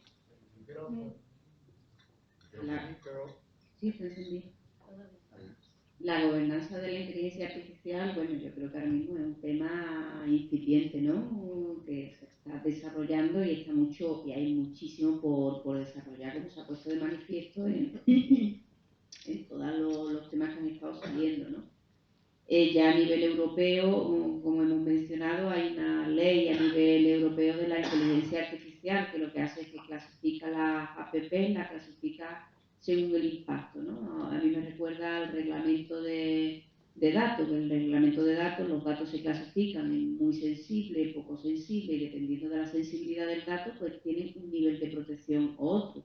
Pues aquí igual, ¿no? Las APP, dependiendo del riesgo, tienen que cumplir más o menos requisitos a la hora de lanzarlas al mercado. Entonces, es una misma filosofía parecida a la del Reglamento Europeo de Datos, ¿no? Entonces, está la ley, esta ley de la Unión Europea de Inteligencia Artificial. También a nivel europeo hay una guía de buenas prácticas del uso de la inteligencia artificial. También se han creado comités internacionales para la normalización y estandarización del desarrollo de software de inteligencia artificial. A nivel nacional, bueno, pues en el 2020 salió la Estrategia Nacional de Inteligencia Artificial. En fin, se están dando pasos, pero pienso que todavía están muy incipientes porque hay mucho por desarrollar, porque bueno, hay muchos problemas éticos que pueden aparecer y está ahora mismo digamos, interrogante, ¿no? O sea, yo creo que en los próximos años, yo creo que sin duda habrá bastante iniciativa con respecto a la regulación de la inteligencia artificial.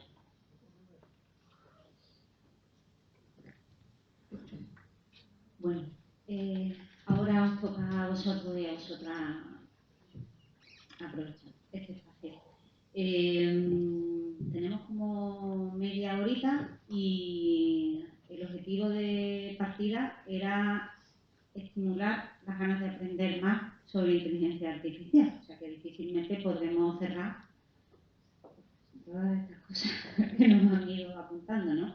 Pero está estupendo que podáis formular preguntas que luego, una vez que terminemos la mesa, podamos incorporar también a las discusiones que tendremos en la entidad, que está además Paco preparándonos un dossier estupendo de discusión para los grupos sobre todas estas cuestiones, ¿vale? Pues venga, Vamos allá.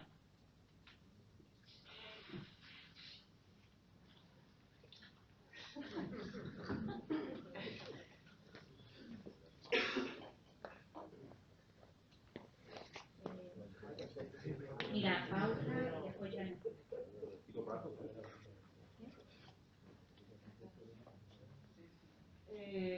Voy a sentar.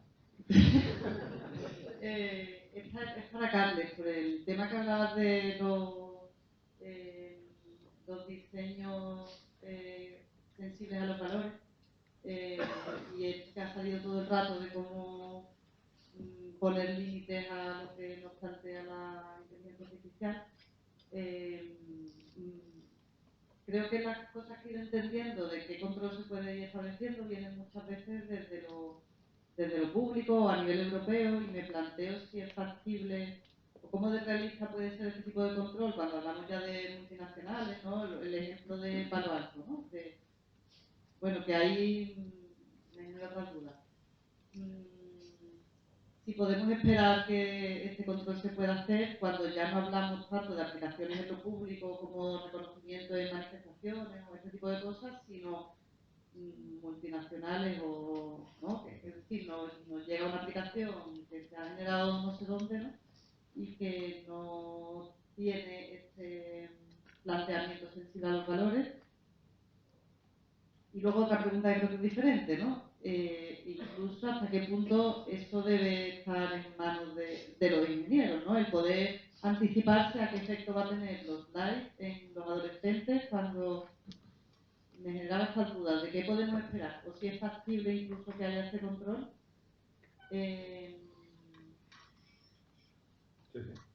Sí. Vale, sí. No sé, ¿sí? ¿Sí? ¿No? ¿No? Sí, correcto. Sí, es un tema caliente. Caliente porque el tema de la regulación de la inteligencia artificial, es decir, la regulación de los creadores de sistemas de inteligencia artificial, que aquí llevamos, pues, yo diría que 4 años discutiéndolo en Europa. En Estados Unidos, por ejemplo, que es una economía muy liberal, empezaron con la idea de hacer un Bill of Rights, de tener una ley también sobre el tema, pero la cosa ha ido a menos. Y de alguna manera, de manera un poco naïf, bueno, o no naïf, las empresas, las grandes empresas, el discurso en Estados Unidos, no, tranquilos, si nosotros estamos por una IA ética, ya nos autorregularemos nosotros, no sufráis, nosotros nos autorregularemos, y este es el discurso. Están poniendo palos a las ruedas para impedir que en Estados Unidos se regule la tecnología. Y aquí están, ya os lo podéis imaginar, el poder de todas estas empresas es enorme.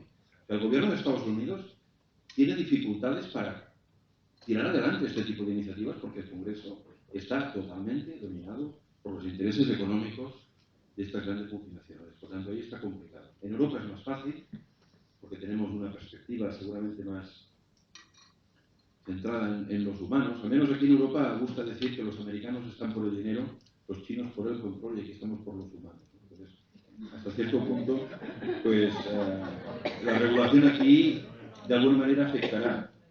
Bueno, que podemos discutir mucho a nivel político en esto, ¿no? Pero yo creo que tiene razón, es decir, el control privado, yo no confío en el control privado, por tanto yo creo que tiene que haber un control de los parlamentos y de los gobiernos, porque es la única manera de que esto funcione, y sobre todo que los políticos escuchen a los académicos, porque de alguna manera aquí todo vale por el dinero, ¿no? Y hay que ir con cuidado. Y te pondré un ejemplo.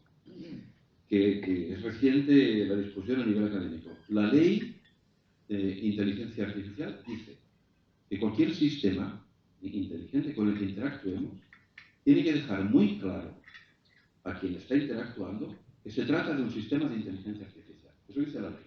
Y si os fijáis, cualquier ChatGPT que se va o de esto, pues te va a decir, soy un modelo de inteligencia artificial, yo no puedo tal. Y, bueno, entonces eso lo dice muy claramente. Pero ahí se queda la ley.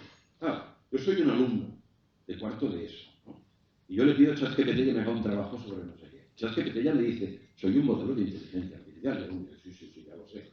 Pero yo lo copio, el trozo que me interesa, lo enchufo en un Word y se lo envío a la profesora. Y ahí la ley no dice nada sobre, claro, la profesora no se entera porque la profesora no está interactuando con el modelo.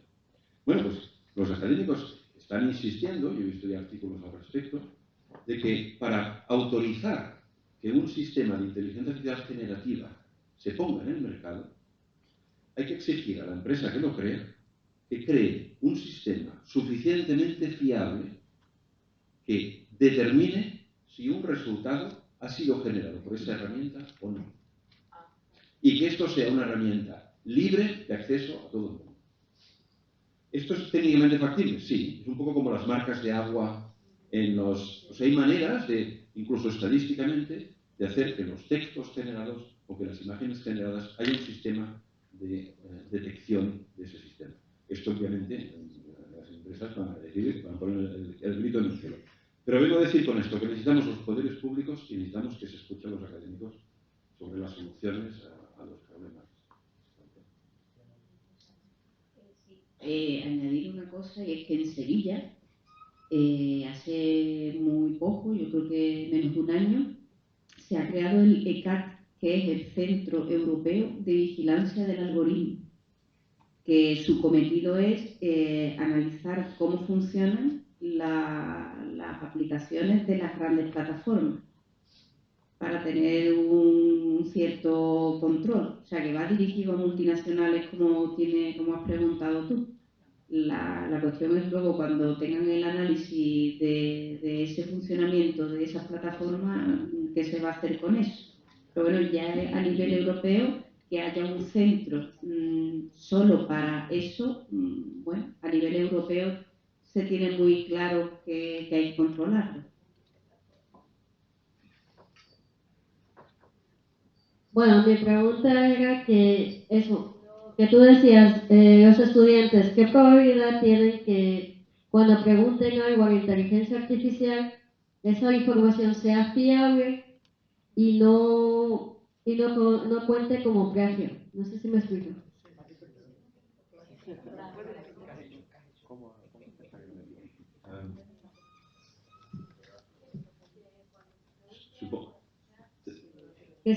Cuando se pregunte algo al chat, el chat te responda de forma correcta y eso no esté en otra página de internet.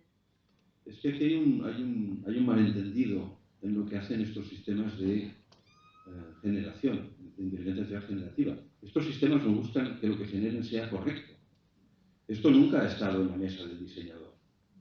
Al diseñador no le han dicho, haga usted un sistema que todo lo que diga sea correcto. No, eso no estaba ahí. Al diseñador le dijeron, haga usted un sistema que todo aquello que genere parezca que lo ha escrito un humano. Eso es lo que estaba en la mesa de diseño. Por lo tanto, no le podemos pedir que sea correcto.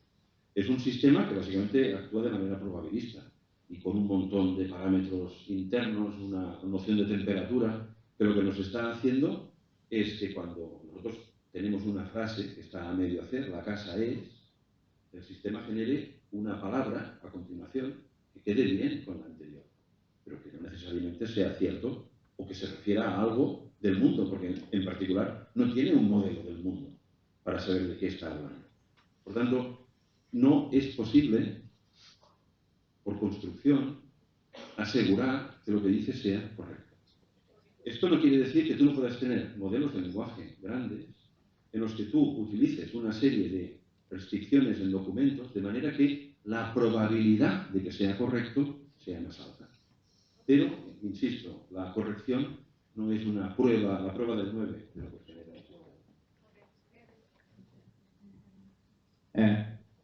Tenía una pregunta para cada uno. Alicia, ¿por qué en la mesa del diseñador no está la explicabilidad antes de empezar a desarrollar este tipo de instrumentos? Es decir, ¿por qué hay que hacer porque hay una nueva disciplina dentro de la inteligencia artificial que es explicabilidad de los modelos? Y a Carles, esta chica que trabajaba en Google, Timnit Gebru, denunció el uso, la explotación masiva de miles de personas para decirle a los modelos que lo que estaba pasando era un coche o una moto. O sea, al parecer, personas cobrando $1 la hora, trabajando día y noche para hacer. La cuestión es, te da la impresión de que la inteligencia artificial aún es un mecanismo de fuerza bruta en el que se sigue explotando a miles de personas y sigue consume una cantidad de recursos ingentes. En tu ejemplo, 1200 megavatios hora, son 120 millones de bombillas, 10 vatios funcionando durante una hora. Da la impresión de que esto de técnico tiene poco y parece más bien un cuento mágico en el que sí que sigue habiendo oprimidos y gente que se aprovecha, ¿no? Si podías comentar un poquillo sobre ello. ¿Por qué la explicabilidad ahora, no? Es tu pregunta, ¿no? Entonces, bueno, en mi opinión, ¿por qué ahora y no antes? Porque es que yo creo que antes, la inteligencia artificial antes estaba en el mundo académico. Entonces, ahora la inteligencia artificial se ha democratizado y ha pasado, digamos, a toda la sociedad. ¿Por qué? Yo creo que antes estaba en el mundo académico y ahora cuando ha saltado al mundo empresarial, cuando las empresas han visto la posibilidad que tiene la inteligencia artificial y entonces ha habido ese salto y ha llegado al mundo empresarial, es cuando entonces ha habido, se está convirtiendo en un tema muy mediático, ya ha llegado a toda la sociedad. Antes, al estar en el mundo académico, no se usaba para cosas que afectaban a la vida de las personas. Cuando ha llegado a las empresas y las empresas están viendo, digamos, que pueden ganar dinero a través de este tipo de tecnología y han empezado a crear sistemas que empiezan a afectar a las personas, es cuando ha salido a debate el tema de la explicabilidad, cuando ha empezado a plantearse que, oye, que estos sistemas deben ser explicables. Y entonces cuando ha empezado a incorporarse en la mesa del diseñador, pues la explicabilidad. Pero por eso hace 20 años no estaba la explicabilidad, o sea, eso no se escuchaba, ¿no? O sea, la explicabilidad, pues yo te diría 2019, 2020, yo antes de esa fecha nunca escuché hablar de explicabilidad en inteligencia artificial. Y yo en inteligencia artificial llevo muchos años, llevo más de 20 o 25 años, no quiero decir más porque entonces voy a parecer muy vieja, pero llevo muchos años en inteligencia artificial. Desde que salí de la carrera yo me he dedicado a la inteligencia artificial y jamás escuché nada de explicabilidad. Y entonces empecé a escucharla por eso a partir de los años 2020. ¿Por qué? Pues por el salto del mundo académico al mundo empresarial, y el mundo empresarial ya empieza a afectar a la vida de las personas. Bueno, sí, que sí. En la época de los sistemas, y soy más viejo que tú, en la época de los sistemas expertos la explicabilidad era un tema claro. Es decir, todo el mundo, cuando un sistema experto hacía un diagnóstico, lo primero era decir, bueno, ¿y por qué tiene un neumococo? ¿Por qué me dices que tiene un neumococo? Entonces el sistema te montaba una explicación simbólica en aquel caso de por qué. Por lo tanto, sí aparecía. Lo que pasa es que los sistemas subsimbólicos, los sistemas basados en redes neuronales, tienen un problema estructural, que es que el resultado depende, ChatGPT, 150.000 millones de parámetros. Es claro, ¿cómo explico yo que esto ha sacado la palabra después de la casa es verde? ¿Cómo explico yo eso a partir de 150.000 millones de parámetros? Que no puedo, ¿no? Entonces hay tecnologías que no tienen esta... Es muy difícil. Pues ahora se está intentando, pues en los sistemas de caja negra, como estos de tener sistemas paralelos, simbólicos, que de alguna manera den esta funcionalidad de la que hablaba Alicia. Es decir, hay que construir elementos extras para facilitar la explicación. Pero voy a lo que comentabas del tema de la fuerza bruta, el costo. Es decir, primero, que la inteligencia artificial no todo es ChatGPT. A ver, aquí eso también hay que decirlo. Porque parece que ChatGPT lo es todo. No, la inteligencia artificial lleva 60 años produciendo sistemas, muchos algoritmos de mucho tipo, y lo que hace ChatGPT es una cosa. Entonces podemos decir, ¿ChatGPT requiere de fuerza bruta? Sí, lo requiere. ¿Y requiere de utilizar mucha mano de obra? Sí, lo requiere. Pero hay muchos otros sistemas que utilizan tecnologías, incluso deep learning, o por ejemplo, para clasificar tumores de piel, que no tienen esta necesidad de cómputo ni de explotar a nadie, porque son normalmente médicos o incluso enfermos que ceden sus datos ahí, y que tienen niveles de reconocimiento de tumores, de melanomas, mucho mejores que los humanos. Y lo que ocurre ahora es que un médico tiene que ser un inconsciente para no utilizar estos sistemas, porque es una ventaja diagnóstica enorme. Por lo tanto, no todo es ChatGPT, no todo es fuerza bruta. Y te pondré un ejemplo que lo podéis buscar por ahí, que es la Monda Milonda, que es el AlphaFold. Los mismos de DeepMind. El AlphaFold es un sistema que da la estructura en letras, no la estructura, la secuencia de letras de una proteína, se calcula la estructura tridimensional. ¿Vale? Esto antes necesitaba 3 meses de trabajo, la gente tenía que ir al CERN. Era un trabajo infernal el encontrar este modelo. Ahora se hace en cuestión de segundos o de minutos, dependiendo de cada caso, utilizando este sistema. Este tiene 32 algoritmos de aprendizaje automático diferentes, no únicamente Deep Learning, tiene muchos otros algoritmos de aprendizaje. Y no tiene este problema de explotación ni de cortarruta, sino que son sistemas totalmente razonables, yo diría. Por lo tanto, en inteligencia artificial no pensemos únicamente en la IA generativa, hay muchas otras partes de la IA que no son esto, que funcionan de manera razonable. Y pongamos el ojo y la crítica en los sistemas que realmente piensan más allá.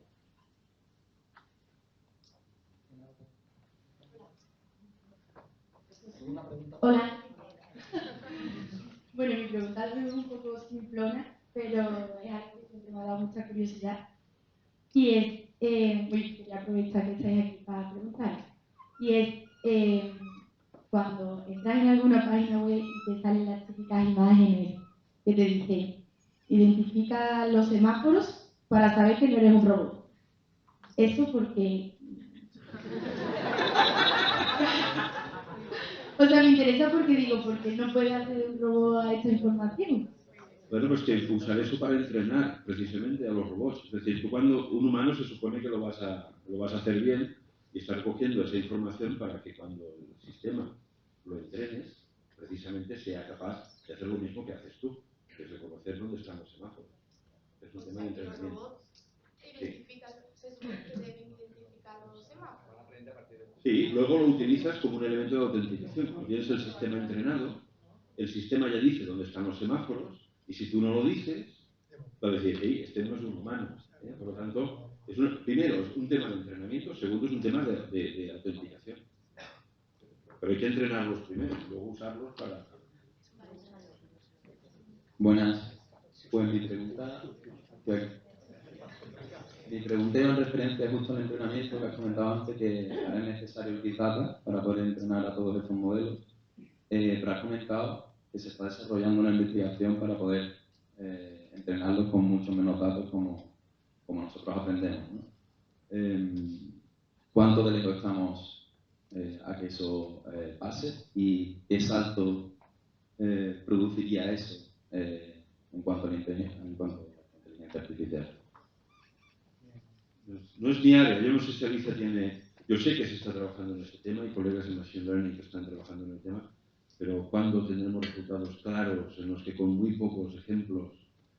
A ver, hay cosas tradicionales, había el Case-Based Reasoning en el pasado, que eran modelos un poco más simbólicos, en los que lo que tú hacías de alguna manera era representar una escena a partir de sus componentes, ¿no? Era un poco más la inteligencia artificial clásica, que seguramente requería menos elementos, pero tenía problemas de escalabilidad, porque necesitaba pues, muchos humanos para entrenar.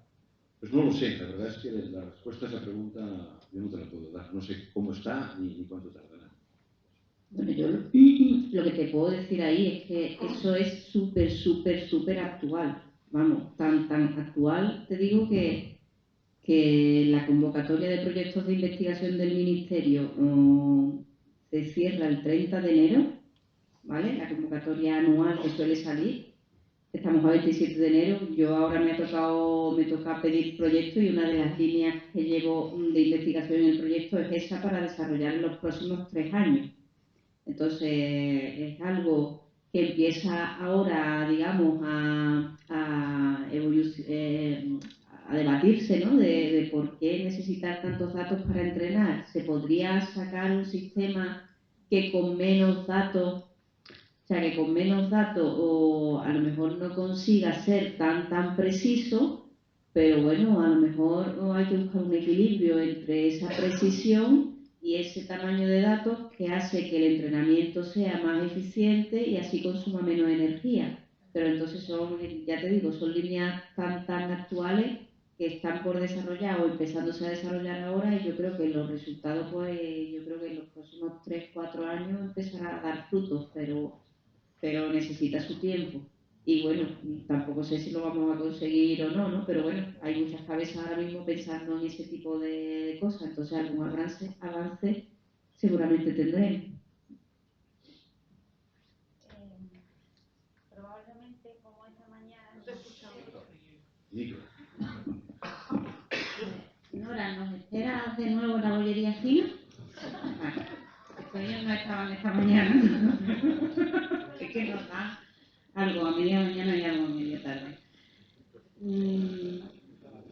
¿Hay alguna mano más y aprovechamos que vamos bien de tiempo y cerramos la rondita? Venga.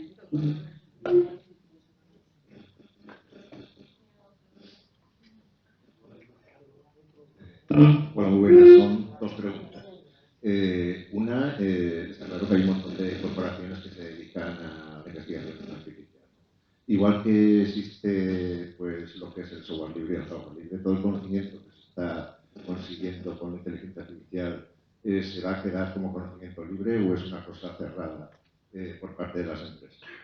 Y una segunda pregunta es, en cuestión ética, es ¿quién define los valores y la justicia a la hora de definir qué es lo que se mete a esa inteligencia artificial? Hay más preguntas, porque esta es muy sencilla. No, pero hacemos Corta de preguntar, pero sencilla nada. No, es ironía, evidentemente. Digo, porque en vez de contestar de una en una, ¿hay alguna pregunta más? Pues venga, entonces cerramos con... ¿Hay una más? ¿Sí? Vale, lanza. ¿Se puede repetir persona? Venga, siempre así. Sí.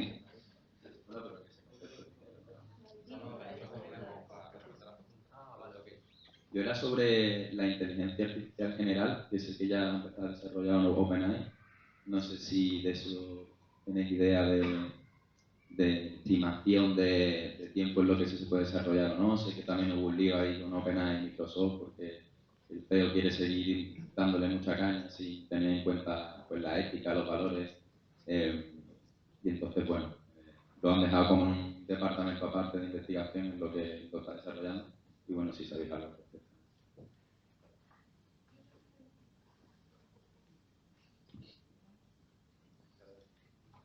Bueno, yo, a la primera parte de lo que has preguntado de las empresas no van a liberar ni datos, ni van a decir cómo construyen sus sistemas, ni nada, porque es confidencialidad empresarial. No le van a dar esa información a la competencia. Entonces, yo dudo que la empresa haga eso. Los sistemas públicos y la investigación pública, pues sí, sin duda estará todo público, pero desde el nivel de empresa lo dudo mucho. El tema de la justicia se lo dejo a Carlos. Sí, bueno, eso habrá que ver. Depende de lo que haga la Unión Europea, porque según qué aplicaciones no van a tener más remedio que explicar qué datos utilizan y qué tipo de política utilizan, porque si no, no van a cumplir con los requisitos de la ley. Por lo tanto, en aplicaciones de alto riesgo van a tener que, de alguna manera, liberar esta información. En el caso del software libre, pues el software libre es totalmente escrutinizable. Es decir, el software libre, tú tienes toda la capacidad de entender y ver cómo funciona aquello y se le va a aplicar lo mismo. Es decir, si una empresa utiliza software libre para hacer una aplicación, también se le va a preguntar qué datos ha utilizado, qué software libre ha utilizado y cómo ha ido. Por tanto, yo pienso que ahí, por eso necesitamos una ley. Y por eso la ley se ha planteado. En cuanto a valores y justicia, evidentemente, y por eso yo he mencionado antes a este genio de la humanidad que es Elinor Ostrom, que de alguna manera entendió que los valores y las normas son particulares de una cultura, son particulares de un contexto, y que por lo tanto los sistemas tienen que ser capaces de adaptarse a los contextos, a los valores, a entender la justicia de manera diferente en un sitio que en otro, por ejemplo, o entender la beneficencia de una manera diferente en un sitio y en otro. Por lo tanto, totalmente correcto. Quien no puede decidir lo que es un valor es un ingeniero en Palo Alto. Tienen que ser los usuarios, las personas implicadas en el uso de esa herramienta, los que hablen y los que digan lo que... Sobre la inteligencia artificial general, yo creo que estamos muy lejos de la inteligencia artificial general, por mucho que Altman, pues, no sé qué fuma Altman, pero bueno, por mucho que Altman diga lo que dice. Y de hecho, si uno escucha las declaraciones de los últimos 2 o 3 años de LeCun, de Benjo, de Hinton, que son los 3 padres del Deep Learning, y que de alguna manera han sido los primeros que han puesto la idea de freno a poner de manera abierta algunos de estos sistemas. En cuanto a la inteligencia artificial general, LeCun, por ejemplo, ha vuelto a decir, y esto es curiosísimo en él, ha dicho hay que volver a los modelos cognitivos, que fueron muy típicos en los años 70. Los modelos en los que tú diferencias la parte de aprendizaje, la parte de planificación, el hacer un modelo del entorno, diferentes componentes y no únicamente la parte del lenguaje. Sería largo explicar los detalles, pero de alguna manera reivindican que la inteligencia artificial general no va a llegar por los modelos de lenguaje, sino que va a tener que llegar por un replanteamiento de las arquitecturas de inteligencia artificial. Y si te interesa, pues busca LeCun y un poco sus últimas declaraciones y blogs y tal. Hay una última pregunta disponible. ¿Le damos?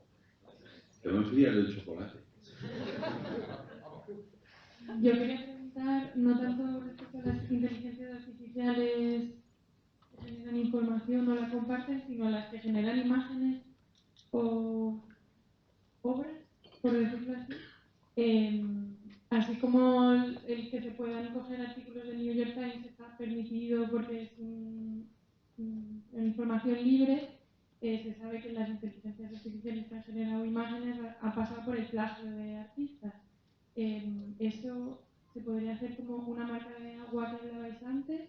¿O algún sistema, o se está tratando algún sistema que pueda pasar por el reconocimiento de esos artistas o por la prohibición de las obras? ¿O si existe algo? O si es que yo no lo veo. Sí, un mecanismo es exigir trazabilidad, es decir, de dónde aparece, digamos, esa imagen, así que eso tiene sus dificultades.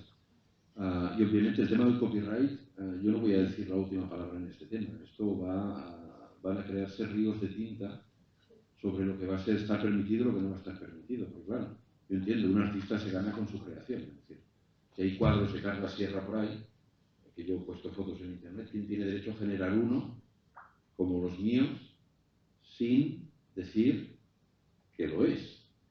Pero a lo mejor tú puedes decir, no, mira, esto es imitación de los de Carla Sierra, pero lo he generado con una herramienta. Eso puede llegar a ser factible, pero lo otro sería suplantación. Digamos. No lo sé, es un tema delicado el copyright. Yo veo las dos posturas, pero veo el histórico, ¿no? Veo lo de la radio y la prensa. Y yo creo que aquí los jueces, yo no me gustaría estar en la piel de los jueces que van a tener que decidir sobre este tema. Va a ser muy, muy delicado.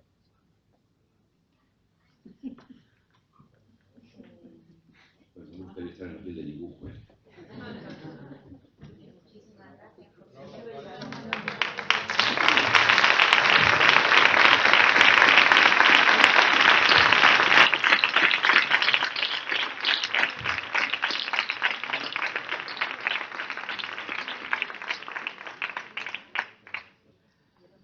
Una cosita, recadito, solo uno.